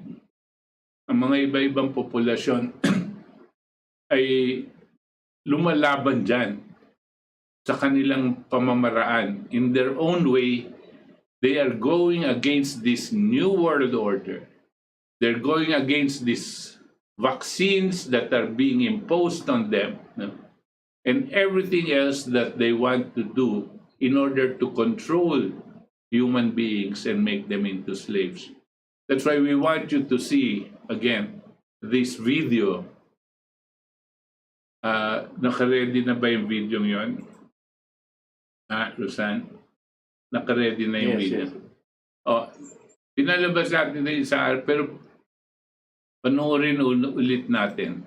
Nakakatuwa at nakakagana. Parang gusto natin sumali.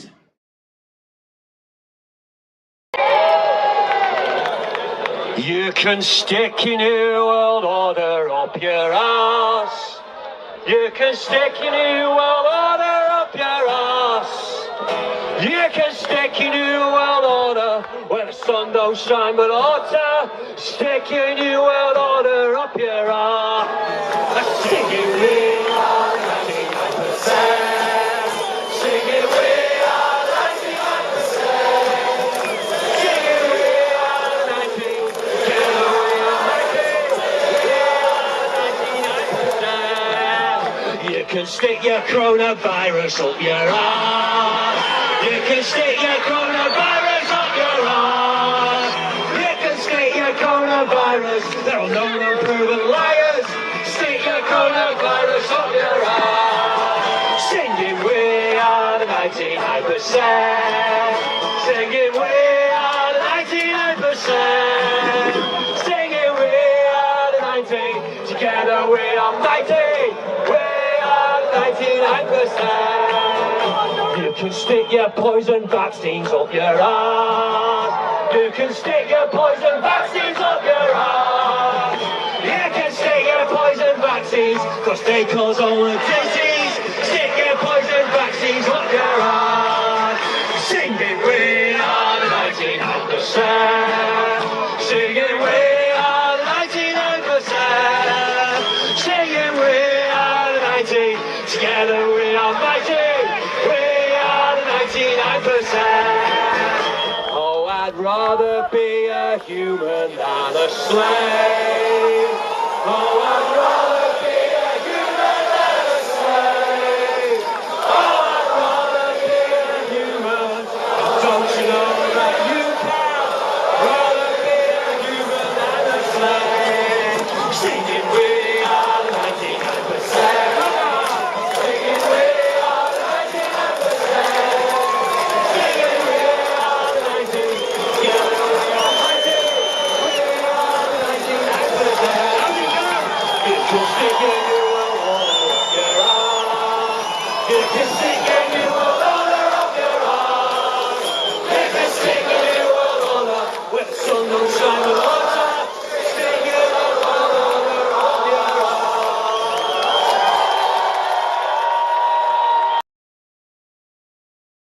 Yan po. Sabi po, saan nila mahanap yun? I don't know. I think sa web, we can post it naman dun sa KDP kung gusto nila. Para... Sige, ilalagay po namin sa KDP yan. At kung gusto nyong makita o mahila, you can get it in our web. No? Ang ganda-ganda kasi although yung lengguwahe nila, syempre very English, no? You can stick your new world order up your ass. Sabi, you can stick your new world order up your ass. We are the 99%. Kasi yung 1%, sila yung gustong magkaroon ng Great Reset. We are the 99%. You can stick your new world order up your ass. Hindi kami papayag. Tapos meron pa sila doon. Ano pa yung isa? You can stick your coronavirus up your ass. Na. Tapos yung isa, you can stick your pointed vaccines up your ass. You can stick your pointed vaccines up your ass. Tapos yung huli, I'd rather be a human than I a would slave. rather be a human than a slave. Napakabigat po ng sinasabi nila. Nakita nyo naman po, that's all over Europe. Iba-iba pong lugar sa Europe. Ayos sa andalas ng nagkakaroon ng mga rally at dumadami ang tao diyan sa mga rally yan. At nakikita nyo talagang hindi sila mask, no? Ha? Laban talaga sila. Dahil alam nila, ito daw pagmamask, ito ginagawa ay gawa ng mga pasista at gawa na ng mga New World Order para pakontrolin ang tao. That's why I would rather be a human than a slave. Kaya nang naririnig po natin, nakakaengganyo. No? At marami din po tayong mga mamamayang Pilipino na lalaban dyan. Kasi lahat ng itinutulak sa atin ay labag sa ating karapatan. At hindi lang sa karapatan natin labag. Ang plano ay patayin tayo. Ang plano ay bawasan ang populasyon natin. No? Yun ang gusto nilang magawa. At meron silang mga kasunduan na hindi natin alam, no? Na laban sa ating bansa, laban sa ating pagkatao. We don't know yet who, but we can see what is being done. Pag nakita niyo po ito, then you will realize kung bakit nagpupumilit gawin ang hindi tama. Nagpupumilit tanggalin yung mga pangsalba ng buhay. Then you will understand. This is the sorry state that our country is in and the world is in. Ora de peligro ng buong mundo. But this is the time that all of us will shout, no? That we would rather be humans than slaves. And we will fight to the end, no? For our dignity as human beings. It is our right and it is our duty. Okay, good. All right. So now let's read our text messages. Again, gusto po natin sabihin, we are reading this in the interest of free speech at hindi po lahat necessarily we share their views and opinions. Okay, Marisa Niegos, good evening po. Virgie Ariola, gandang gabi. Late na akong nakinig, naubusan data. Rodney Abobot, I'm watching from Negros Occidental. Freddy Oredina, present. Sineset up tayo, Pinoys want to work to earn a living. Government na ang magpapalamon at asa na lang sa kanila. Pantry, pati police, militar, ubos na ang oras sa ganito. Hanggang kailan? Remember, World Economic Forum Agenda 2030. 1. Military-industrial complex equals war. Number 2, testing industrial complex, pandemic, and pharma. Number 3, agriculture-industrial complex. GMO, Gates acquiring vast lands. Number 4, Green New Deal, environment, climate change, kuno, all for the population. Kamuhar Akbar, magandang gabi kay Itos and Kabush, maging sa mga katipon. Gloria Sievert, guten Abend, Sir Butch, sa Itos, mabuhay po kayo, always watching from Germany. Carlo Iway, what can you say about this, about the vaccines? May link siya.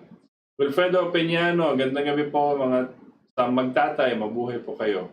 Miranda De Torre, good evening po mga katiponeros. Christopher Cruz, magandang gabi po sa inyong gwapo at intelihente na mag-ama. Wow, thank you. Keep up the good work. TJ Lahora, watching from Cainta, Rizal. Shout out po mama ko na sa Makati. Pinabantayan ako ng lola ko. Butch Valdes, di ko po kayo nakapag-bike dahil mataba kayo. Kumain kayo ng carbohydrates at junk food. Di ko po kayo nag-exercise. Kumain po kayo ng gulay at di sana. Sana po kunin ni Satanas, si Duque at Domingo at si Cayetano. Pati rin po si Verherje at si Baboy Drilon. Roland Salvador. Good evening po, Prof. Butch at Kaitos at sa bumubuo ng KDP. Prof. Butch at Sir Ito, saan naman po kaya nagmula ang slavery? Well, siguro po, buhat nung nag-umpisa siguro ang sangkatauhan, meron ng ganyan kasi ang tao talagang gagamitin ng ibang tao, lolokohin nila, aapihin nila at hindi nila sasabihin ang totoo para mautus-utusan nila at magawa nila yung kanilang gusto sa ibang tao. Yung sistemang yan ay kailan ba si Satanas, di ba? Buhat nung lumabas ang tao, nandiyan na si Satanas. Yeah, I wanted to add lang po, yung slavery po had been since the start the current condition of mankind. Nagpalit lang po yan nung nag-umpisa na mag-isip during the Renaissance period, na medyo nagtatanong ng tao, going back to the high point of Republic during Plato and Aristotle, that era of Greece, nagtatanong sila, ano ba talagang nature ng man? At doon lumalabas sa mga idea na ang mankind ay equal in the eyes of God, na created in God's image. So doon na nag-umpisa na ang ideas about government, and doon na unti-unti nawawala ang konsepto ng slavery. So, nung po sa Amerika, no, tsaka sa Europa, ang tingin nila dito sa mga maiitim na tao, kasi sabi nila, kinakailangan pantay-pantay daw ang tao. Pero ang sabi nila, yan sila Rudyard Kipling sa British. Ang sabi nila, ang mga itim ay hindi pa daw kompletong tao. Kanya pwedeng maging object of commerce. Kanya pwedeng pag-aari at binebenta. Para kang nagbebenta ng hayop. No? Pero yung slavery po, yun ang parang naging business nila, yung slavery. Pero ang slavery po, kahit dito sa Pilipinas, mga tribo-tribo, pag nag-aaway sila, tapos na sagupan nila yung kalaban, ang mga lalaki at yung mga babae, kinukuha nila pong slaves at ginagawa nilang alipin. So, ganun rin po. So, but it is the concept po of nature of man na nagpalit ng konsepto na ang lumalaban dyan na sa concept ng mankind as created in the image and likeness of God ay yung mga British at yung mga monarchy at yung mga oligarchy at the time. Kaya sinasabi nila, hindi, ang natural state ng mankind is may malalakas at may mahihina at yung mga mahihina magiging slaves. Yan po so yan ang dalawang idea. The same way Bretton Woods celebrates the sovereignty of mankind, the British free trade wants to put mankind as slaves. That's what it is. So, William Laguno, gandang gabi po Sir Butch, Sir Itos at sa lahat po. Lahi pala talaga ng mga traidor ng bayan. Tapos ginawa pang bayani si Ninoy. Traidor naman, gusto pa naging komunista ang Pilipinas. Yan ang tunay ng bayani, hindi gaya ni Aguinaldo na sakim din ang pamumuno kaya pinasalvage si Bonifacio. Yun na nga, it's nice to review our history and see kung sino talaga ng mga bayani. Mr. Exit, gabi po mga sir. So talagang lahi pala ng mga trader ng pamilyang Aquino. Cojuangco, no wonder mana-mana ang mga naiiwang mag-aanakan. Unang-una na si Carey Aquino. Benji Castro, good evening po Sir Itos Valdes, Sir Butch Valdes. Tuloy lang po ang pagsasabi ng totoo. Watching from Santa Cruz, Ibajay, Aklan. God bless po sa inyo. Virginia Malonzo, good evening Sir Butch and Sir Itos, watching from Pasig. Santiago Juanitas, mabuhay KDP, God bless. Mark Cibulo and June Peralta, good evening. Danea Arcilia, good evening Sir Butch, Sir Itos, watching in Hong Kong. Keep safe and God bless. Maria Mueller, good evening sa mga bayani, always watching from Germany. Cesar Velasco, good evening po Sir Butch and Sir Itos, watching from Siniloan, Laguna. Ace Rodavlas, good evening mga sir, dito sa ating bansa, masyadong value buhay ng tao kundi pera ang mas pinag-ahalagan lalo na sa panahon ngayon. Pilipino tago, Pilipino turo, makapili, nakasuklob ng bayong. John Cyril Onato, good evening Sir Ito, Sir Butch and people here sa KDP watching from Capiz. Wow, very interesting ang history ni Jose Abad Santos, Jose Fallanes Escoda, General Vicente Lim. Saludo ako sa kanilang kabayanihan. Very heroic and inspirational. Marivic Takayama, good evening po watching from Kurume, Fukuoka, Japan. God bless. Miriam Valenzuela, nasa Thessalonica. Huwag pakainin ang di nagtatrabaho. Kaya di pwedeng hihingi ng ayuda ang mga di nagtatrabaho. Mga tamad niyang raristang yan, ambisyoso pa. Gusto 10K a month, 10,000 a month. Augusto Cesar Navalio, mabuhay ang Katipunan, mabuhay din po ang Valdes family. Salamat po. Ernie Ocampo, good evening mga sir, Prof. Butch Valdes and Sir Itos Valdes. Mabuhay ang KDP, mabuhay. Jose Abad Santos, kinikilalang bayani ng ating bayang Pilipinas. Pinatawan ng firing squad ng mga Hapon. Correct. Rodvite Pariabas, good evening po Katipunan, mabuhay po kayo watching from Subic. Wilfredo Peñano, tama po Prof. Butch, gobyerno ang dapat tumutulong sa manggagawa. Pati na rin po ang magsasaka dahil po labor at farmers ang susi pag-asenso ng isang bansa. Kaya po mahalaga ang karet at maso. Nag-iisang bansa, kaso nga lang po dito sa Pilipinas, inaapi ang mga manggagawa at ating magsasaka. Elizabeth de los Reyes Gutierrez, good evening Sir Butch, Sir Itos, mabuhay po kayo.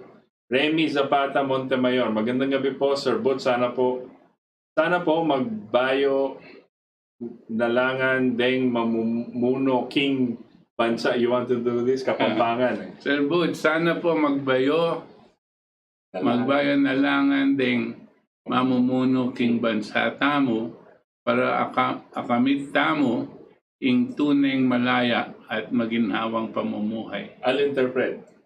Sana kayo na lang ang mamuno sa bayang ito. Di ba? Para makamit natin ang tunay na freedom and prosperity. Sana magbayo, magpalit o ding mamumuna king bansa. Okay. Kapampangan po yan. So, Jet Gonzalez, please join us on May 15 for the Worldwide Freedom Party. We are one with 65 plus other countries as we stand up for our rights and our freedom.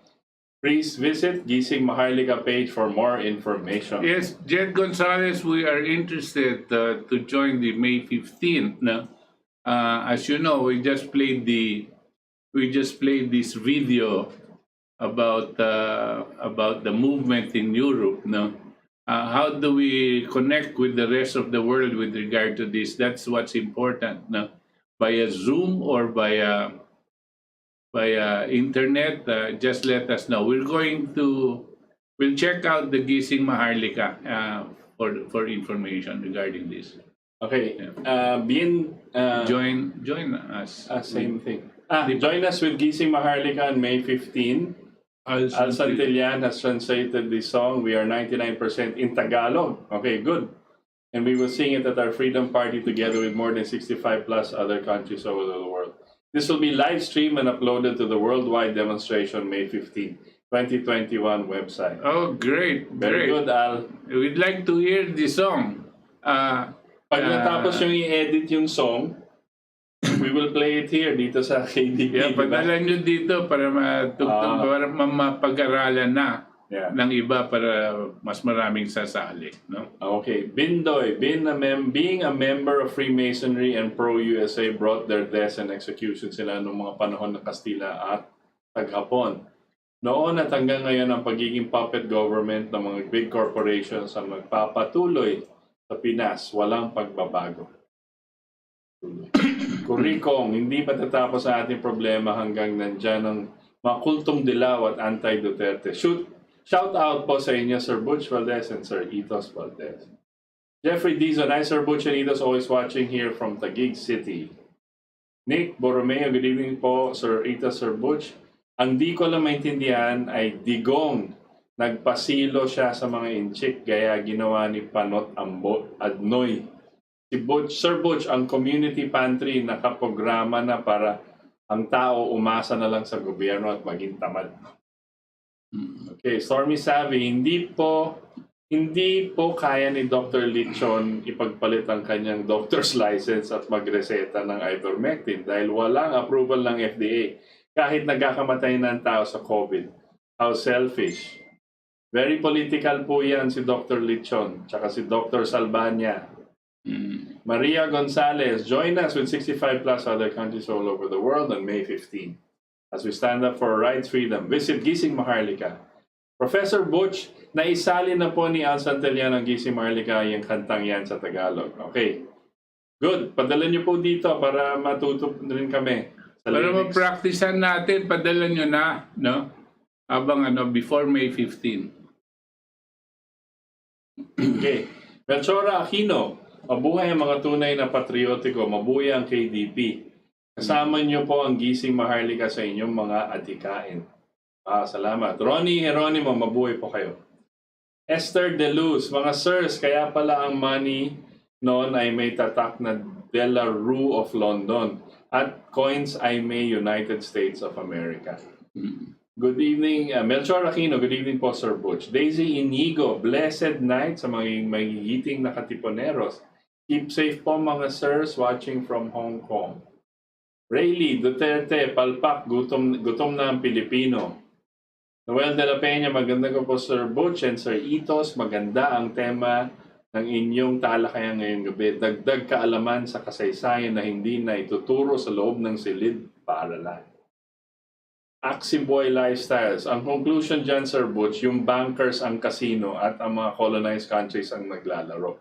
Siyempre yung naglalaro ay mabankrupt. Mababankrupt mo ba yung casino? Papayag ba yan? Hey, that's a good analogy, ah. Sila yung bangka. Josie Velasquez, gagawin nila talagang tayong alipin. Walang middle class, poor and rich na lang. Filemon de Vera, enlightenment for the future religion without the okay. Ernesto Caliwan, good evening. Mahigit 400 years inalipin ang Israel at Egypt. Sa atin ngayon, nangyayari ang pag-aalipin ng malalaking bansa. Kaya ang Diyos ang maliligtas sa ating bansa, ang magliligtas sa ating bansa. Manalangin po tayo sa Diyos. Okay, manaf, gawin po tayong alipin. Umutang ang government na malaki para sa lasong bakuna. Sira na talaga sila. Grabe, lalo na si Duque. Thank you. Yan ang ginagawa ng China. Pinapautang ang gobyerno natin para hindi makabayad kapalit ang mga resources natin. Ganyan gagawin ng China, kaya tingin nyo yung ibang bansa na napasok nila, hawak nila ang ekonomiya nila. Response? Hindi po talaga yon. That's not true. Pero dahil alam po namin sa buong Africa po, hindi nila agad na makontrol nila yung buong Africa. Napakalaki ng exposure nila sa South America. Nagpapautang sila doon at tumutulong po sila sa mga ibang bansa. Tandaan niyo po yung sinasabi ko about the Bretton Woods Agreement. Isa sila dito sa mga sumasang-ayon din sa ganyang prinsipyo. Kinakailangan tulungan mo yung mga ibang bansa para umunlad. Dahil pag umunlad yung mga bansang yon, sila ang makakabili ng mga produkto mo. Pero pag hindi mo tinulungan yan, no, walang bibili ng produkto mo. Ganyan po talaga ang negosyo. Okay. Juan Marquez, Sir, parang pamumuno na yan ng isang authoritarian. Di kaya ang Antikristo po ang binabanggit mo, Sir Valdes? Na kahit oligarchs ang magninik luhod sa mga tao at swapang na material na bagay. Definitely, it's a system that's anti-Christian and anti-people, anti-humanity, anti-God. Itong sistemang to, kahit sino man haupo dyan. Yung kasalukuyan sistema po, napakasama. It's really anti-Christian, anti-people. Marisa Buya, watching from Hong Kong, salamat po sa mga kaalaman. Angel Femelen, magandang gabi po, Sir Katipunan, Sir Butch, and Sir Itos. Paulo Kello, George Soros was in China before the coronavirus outbreak happened in December 2019. He also owned the company that will make the vaccine Remdesivir and Sinovac, which is located at Wuhan. Angelo Solano, Great Reset, Tribulation, we restrainers and believers are out of here, catch up imminent in a blink of an eye. COVID's pandemic, sustainability means depopulation by Agenda 21. Okay, Christy Asmod, good evening po. Sa radio po nakikinig. Good history lectures, thank you po. Very educational. Lourdes Aquario, good evening, Sir Butch, Sir Itas, mabuhay po kayo. Very interesting topics and informative. Watching from Thailand. Rose Riolado, good evening po. Ganda po ng song, I'd rather be human than a slave. Oo nga, ganda talaga. Rose, kanina inaanunsyo nila nila gising Maharlika. Go to their webpage, nandun po yung kantang yan ay sinalin sa Tagalog ni Al Santillan. Yan ang kakantahin natin pagdating ng May 15 dahil magkakaroon ng worldwide rally. At ito ang participation ng bansang Pilipinas. Okay, Jeffrey Dizon, DZXL, sana everyday show nila Sir Butch at Itos. Very informative show talaga. Sayang every Sunday lang po naman sila napapakinggan at napapanood po. Oo nga, sana everyday. Fernando Balingit watching from QC. Hill Ramos, the Bitcoin racket adds another instrument of speculation to harvest real value of the world's gullible public. Slavery is still enforced outside formal systems in the modern world today, like the harems of Middle East and informal systems in the Chinese triad. That's right, yeah. The oligarchic systems prevailing now, slavery persists with a physical whip replaced with payroll whip. In particular here in the Philippines, it is an payroll whip. You're right. But also, I've read some articles and some people, I've watched some reports on Bitcoin. May pagka-money, there's money laundering involved because people are finding ways to move these big amounts through these things. So we have to watch those things.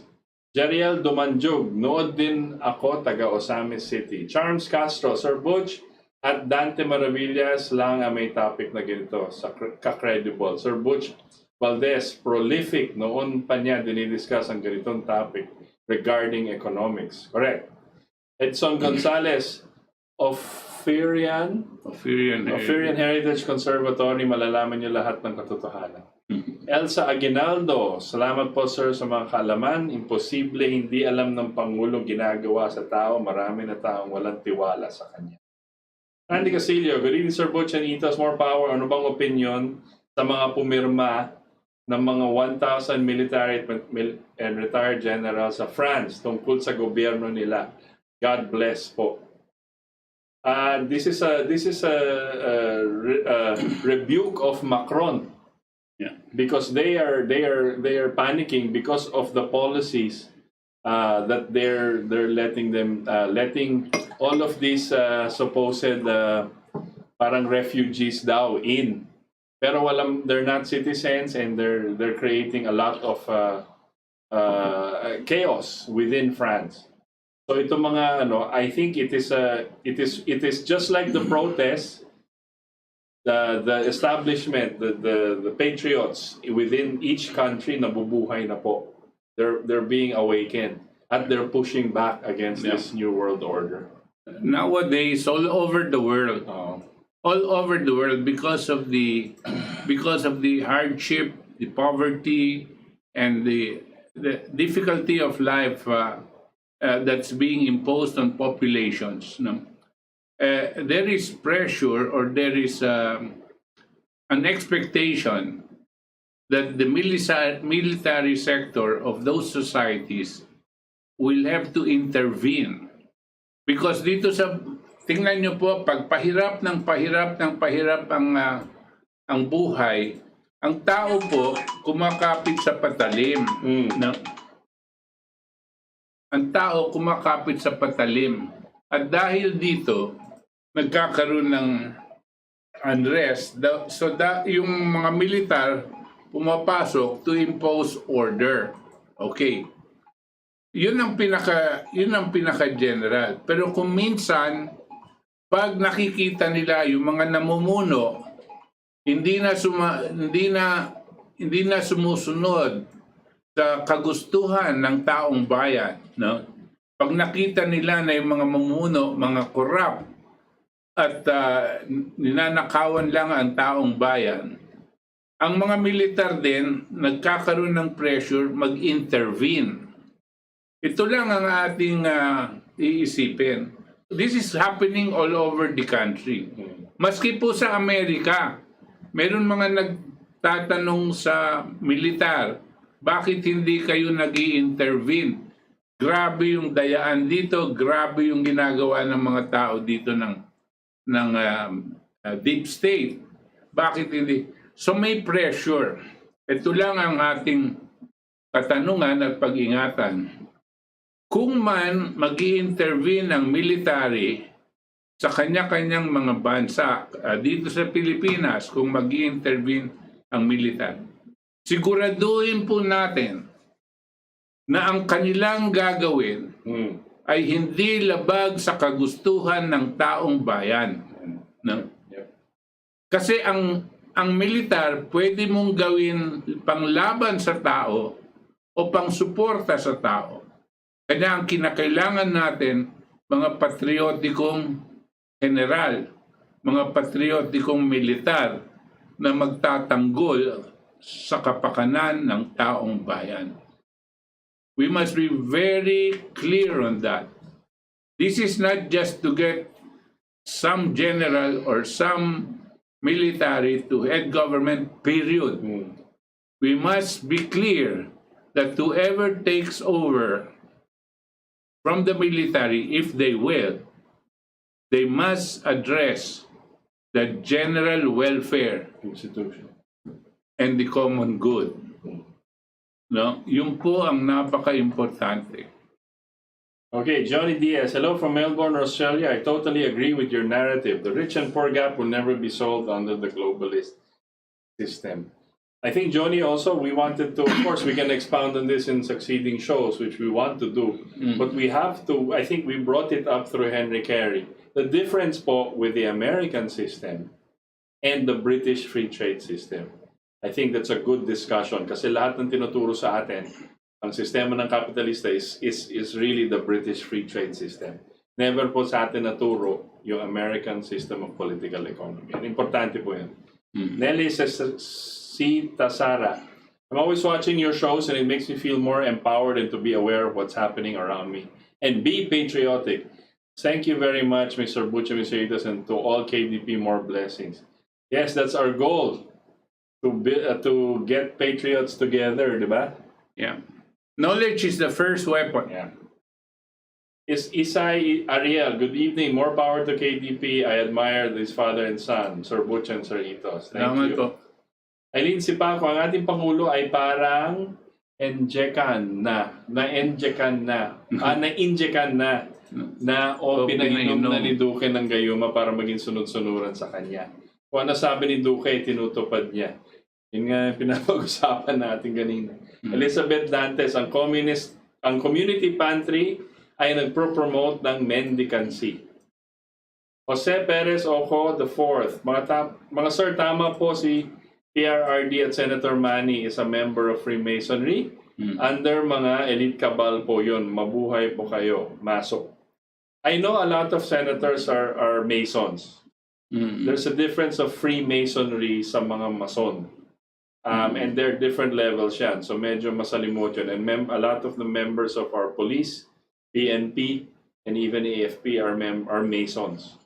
Now, to what level, I don't know. Agnes Santos, British talaga racist and murderer. They always think of themselves as great na sila lang nagsasabi. Sana araw-araw ganito ang mga topic na pinag-uusapan kasi Antichrist 24/7 nagtatrabaho. Walang pahinga at recreation. Glenn Buwan, Quezon City is now doomed. Kinuha na ni Joy Belmonte si Lechon as her health and COVID consultant. That you're right, Glenn. Basta ivermectin tayo. Oy, meron ba? Nick Bonifacio, tunay na bayani ang nasa 1,000, ang nasa 500 peke. Sino ba nasa 500? Si Ninoy? Oo. Ninoy at Corey. Wilma Manzanillo. Good evening mga group leaders. Salamat sa update. Present dilemma ngayon. Panahon na magsalba sa humanity. Correct. Romel Oracion, we are watching that here in Florida, news vlog in Europe. Europe are using ivermectin here in Florida as frontliner, either American Red Cross. Pero limited lang ang gamot na ito dahil ayaw ito ibenta ng pharmacy dito sa United States as protection. Yes, I would suggest also you follow on YouTube the group FLCCC, Frontliners Critical Care Group. Ni Dr. Pierre Carey. Nasa YouTube yan. Every week may update po sila on what's happening around the world. Yung totoong news po at hindi sa mainstream media na napaka-sinungaling. Ernie Ramos, good PM sir. Panoorin nila ang Kings and Generals. I think there is a YouTube channel of that. Kings and Generals. Medyo itong strategy and war and all. Kung yun ang tinutukay mo, Ernie. Kevin Tenorio, Sir Butch, mas maganda magkaroon ng nationwide rally. People power para patalsikan si Dutae, Duque, Domingo, Vergere, and other kasabwat doctors. Alam niyo, magkakaroon po ng series of rallies. Sa May 7, dito po sa Luneta makikita, Luneta Grandstand, isang malawakan na motorcade, no? At pumunta po kayo doon, alas 12 ng tanghali ang meeting point. Tapos sa May 15, ito pong sinasabi ng Gising Maharlika, no? Nila Al Santillan, tsaka nila Jed, no? Pumunta po kayo sa website nila at magbibigay po sila ng mga puntos at information kung paano tayo makakaisa sa isang worldwide rally laban dito sa mga international oligarchs tsaka mga globalization at laban po sa lahat ng kasamaan, no? Sama tayo sa humanity, di ba? Oo, kasama tayo yan sa sangkatauhan, no? Tama. Yan, puntahan niyo po yan. At dito, tapos noon, June 12, meron pong pinaplano, again, malawakan rally, magkikita-kita sa Menjola, no? At kung masyadong mapupuno yon, lilipat po siguro sa Liwasang Bonifacio, no? Para mas malaki po ang nandun.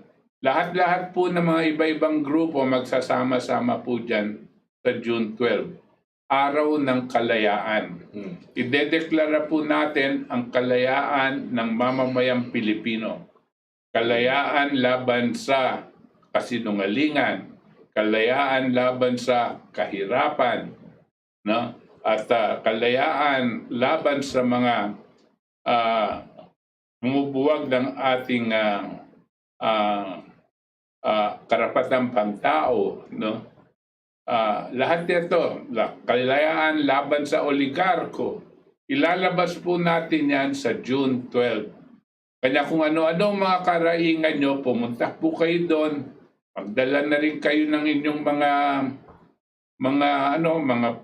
poster, mga placard, no?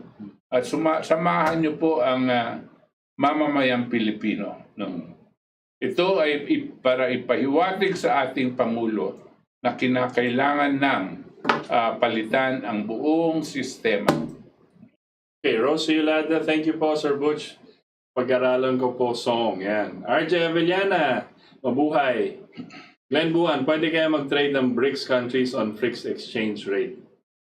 You know, it can be done, no, but it has to be arranged. It has to be concert with all other nations. Okay. Okay, hanggang dyan na lang po tayo sa ngalan po ng ating mga katipon dito, sa ating katipunan at sa magagaling na staff ng DZXL Radio mo nationwide. Kami po ay pansamantalang nagpapaalam at nagpapasalamat na sinamahan nyo kami ngayon sa ora de peligro ng ating bayan at ng buong mundo dito sa ating katipunan. Hanggang sa linggo pong muli, mga katipon, 7 to 9 p.m. Magandang gabi po sa inyong lahat.